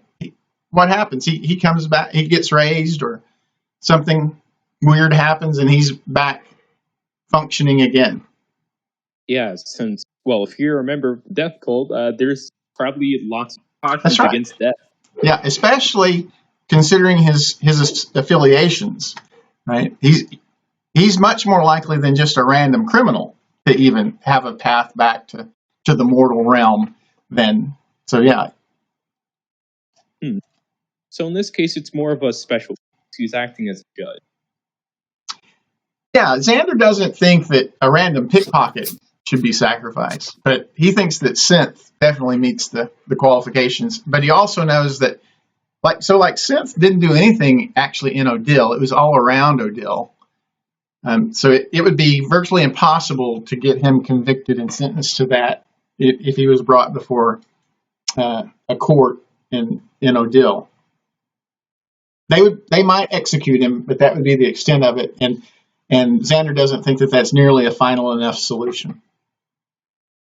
Yeah. He has his methods, and plus he did his best to work outside of the law. Yeah, that's kind of the reason Xander came to you guys, is that working with you, he can work beyond what the constraints of the civil and religious authorities would be. So again, I guess do we want to revise the decision to turn it over to Xander, or are we going to turn Synth over to Xander? We're gonna turn Synth over to Xander. Well, that's at least what Zadar is about. You. Is there anyone who's opposed to turning it over to Xander? I guess is the question. Seems not. Or did the others? And then Lee is indifferent. Yeah, so then Xander will replenish your potions, because he doesn't want you to have to have depleted your resources in this mission. So you get your 3, get back to, actually he'll even give everybody an extra potion of healing, so that we're at 4 potions of healing and a potion of greater healing. So do I have 2 potions of greater healing now? No, Because I didn't use mine? no, you It's still just only have 1. He will take you back up to that threshold, but it's going to be a challenge for him to go beyond that. But he will make every effort to get you back to where you were at the beginning, plus an extra potion of healing. Okay. Is there anybody who wants to wear plate that is not wearing plate? He has contacts that can arrange that as well. I don't think anyone can actually wear more than any armor. Okay. Yeah, None of us wears any armor. I can't wear a single armor. I use natural armor, and then we have monk and barbarian. yeah. Barbarian might, unarmored defense. yeah, but armor might be better than armor defense. Yeah, plus But if you I have extra 10 movement. If I wear armor, that would just be removed. I mean, Okay. not Fair to enough. heavy armor, Wait. all your bonuses from rage, you can't use any of your rage bonuses. It's heavy armor, but you can in medium armor. Was there a spell component I needed? Yeah. That's a good question. Does anybody have a particular hard to find spell component? Because he has the type of connections that could arrange that as well. Well, like diamonds? Yeah, so it would be within his capacity to get. So, for example, it costs 300 gold. You need 300 gold pieces worth of gems to cast Revivify, and it would be hard for him to do that. But he would be willing to make that, as he would be willing to gather that up if anyone has Revivify that they need to cast or something similar. I don't know if anybody does. I don't know what spells people are wanting to cast. Would it be metagamey for me to look at spells that I might want to be able to cast later? Yeah. No, you can do that. You can look ahead and anticipate things that you might. For 4th level spells? Yeah, because we're going to advance to 6th level, right? So we're getting pretty close to 4th level spell range at that point. Yeah. So I have a question. Yeah. I don't really want an item, but I want to learn how to use a long two-handed one, because monks don't get it, but I want to get training in it, since that's one of the requirements I need to make it a monk. You're wanting to learn to use what? I'm sorry? A long sword. So just proficiency in longsword. Yep, that's all I want. Why are you just want it to be a monk weapon? Is that the? Yeah, that's simply it. Yeah, I don't think that's unreasonable. That you could spend several days practicing with some sort of a swordsmith type person to get proficiency in a longsword. Not all swords, but specifically the longsword. I'm all right with that. Yeah, that's more than enough. Well, that's exactly what I wanted. I'm happy with that. Okay. Yeah. I mean, that's not something that's modeled in. I mean, it's not something as part of the rules, but learning proficiencies is like conceivable within the rules. Usually, it's languages but I'm all right with using that for a longsword. Yeah, you can learn proficiencies during down. Yeah. And Xander has the connections to find you a capable teacher for that. Yeah. Yeah, I don't really see anything that any sorcerer spells that require components. I have summon elemental, but that's 400. But can I work up to that in between? Because we're not leveling up to 7 till the one after that. Yeah, I think so. Yeah, I think. I think that's a good idea. Yeah. I guess one of my thoughts was maybe does it sort of do that. Does summon elemental consume the? Oh, it's just 400. So you just need it. You need it as a spell component, but it's not consumed. Yeah. Yeah, I think that's very reasonable. Yeah. That by the time you get to 7th level, you will have been able to find that with Xander's help for sure. Yeah. Can is there much downtime? Can I train myself in a feat if we have enough time for that? No, you might be able to pick up a particular element of a feat, but not an entire feat. So there is a feat that allows you to learn, I think it's 3 martial weapons. So weapon master. Yeah, weapon master. But so I'm all right saying, okay, you can pick a longsword, but to completely duplicate a feat, that's a pretty heavy lift. Feats Okay. there's a reason why you only get them except fighters. Yeah.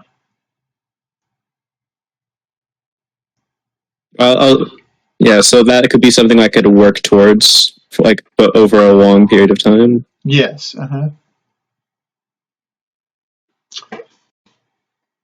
Okay. Anything else? It was a good session. Yeah. It was really fun. So it's kind of it was an unspoken. Yeah. So I'll just tell you, Synth has a clone, right? So he does not want to be taken alive, right? And his cult members know that. That's the reason whenever he went unconscious and you weren't killing him, they tried to kill him. Right? So that's actually a pretty significant story point that Synth was able to be captured rather than killed. Because if he's killed, his clone kicks in and he has a way back. Yeah. So that was, I mean, I know you guys didn't see that in the moment, but that was what was going on there. And yeah, so I could kind of guess. And Death Cult, you'd probably find ways around death and all that, since you're already so well versed in it. Yeah, Synth does not fear death, right? Like, because exactly what you're talking about. He is very intimate with death, and he would much rather die than be taken prisoner, for sure. Yeah. I don't know how I would train in this. I guess a way I could be training is I could try and figure out where my sorcerer powers are coming from and work towards the shadow touched feat, which would make sense for my shadow sorcerer. Okay. I don't know what shadow touch does. It just basically just gives me a couple extra spells and raises my charisma by 1. But if not that, then I'll just try and make money, I guess.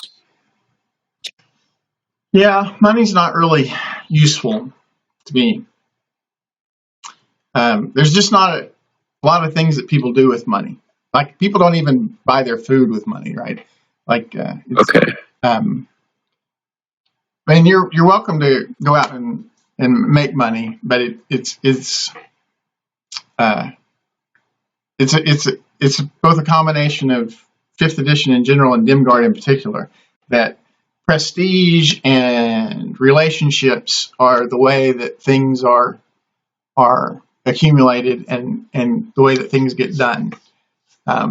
So you're much better off going out carousing, right, to meet people and develop relationships than you are trying to use some sort of a skill to make money. Okay. Be kind of difficult to make a relationship other than, man, what a weird bird. Yeah, that's Weird magic bird. Bird that can cast fireball, all made of fire. But the interesting thing is that like the more unusual the character is as far as race and classes go, the more important it is that they have allies. Because what inevitably happens is things go bad for society, and they start looking around for someone to blame. And the first fingers always get pointed at the weirdos, right? And so the more different you are from the human commoners or nobles or guards, the more likely you are, whenever things go bad, to be the target of scapegoating or a pogrom of some kind. So it's more important for those characters to be out there making those connections, so that in the inevitability of social strife, they have allies that they can draw on. Yeah. All right. I'll run around, put out fires and stuff. Yeah.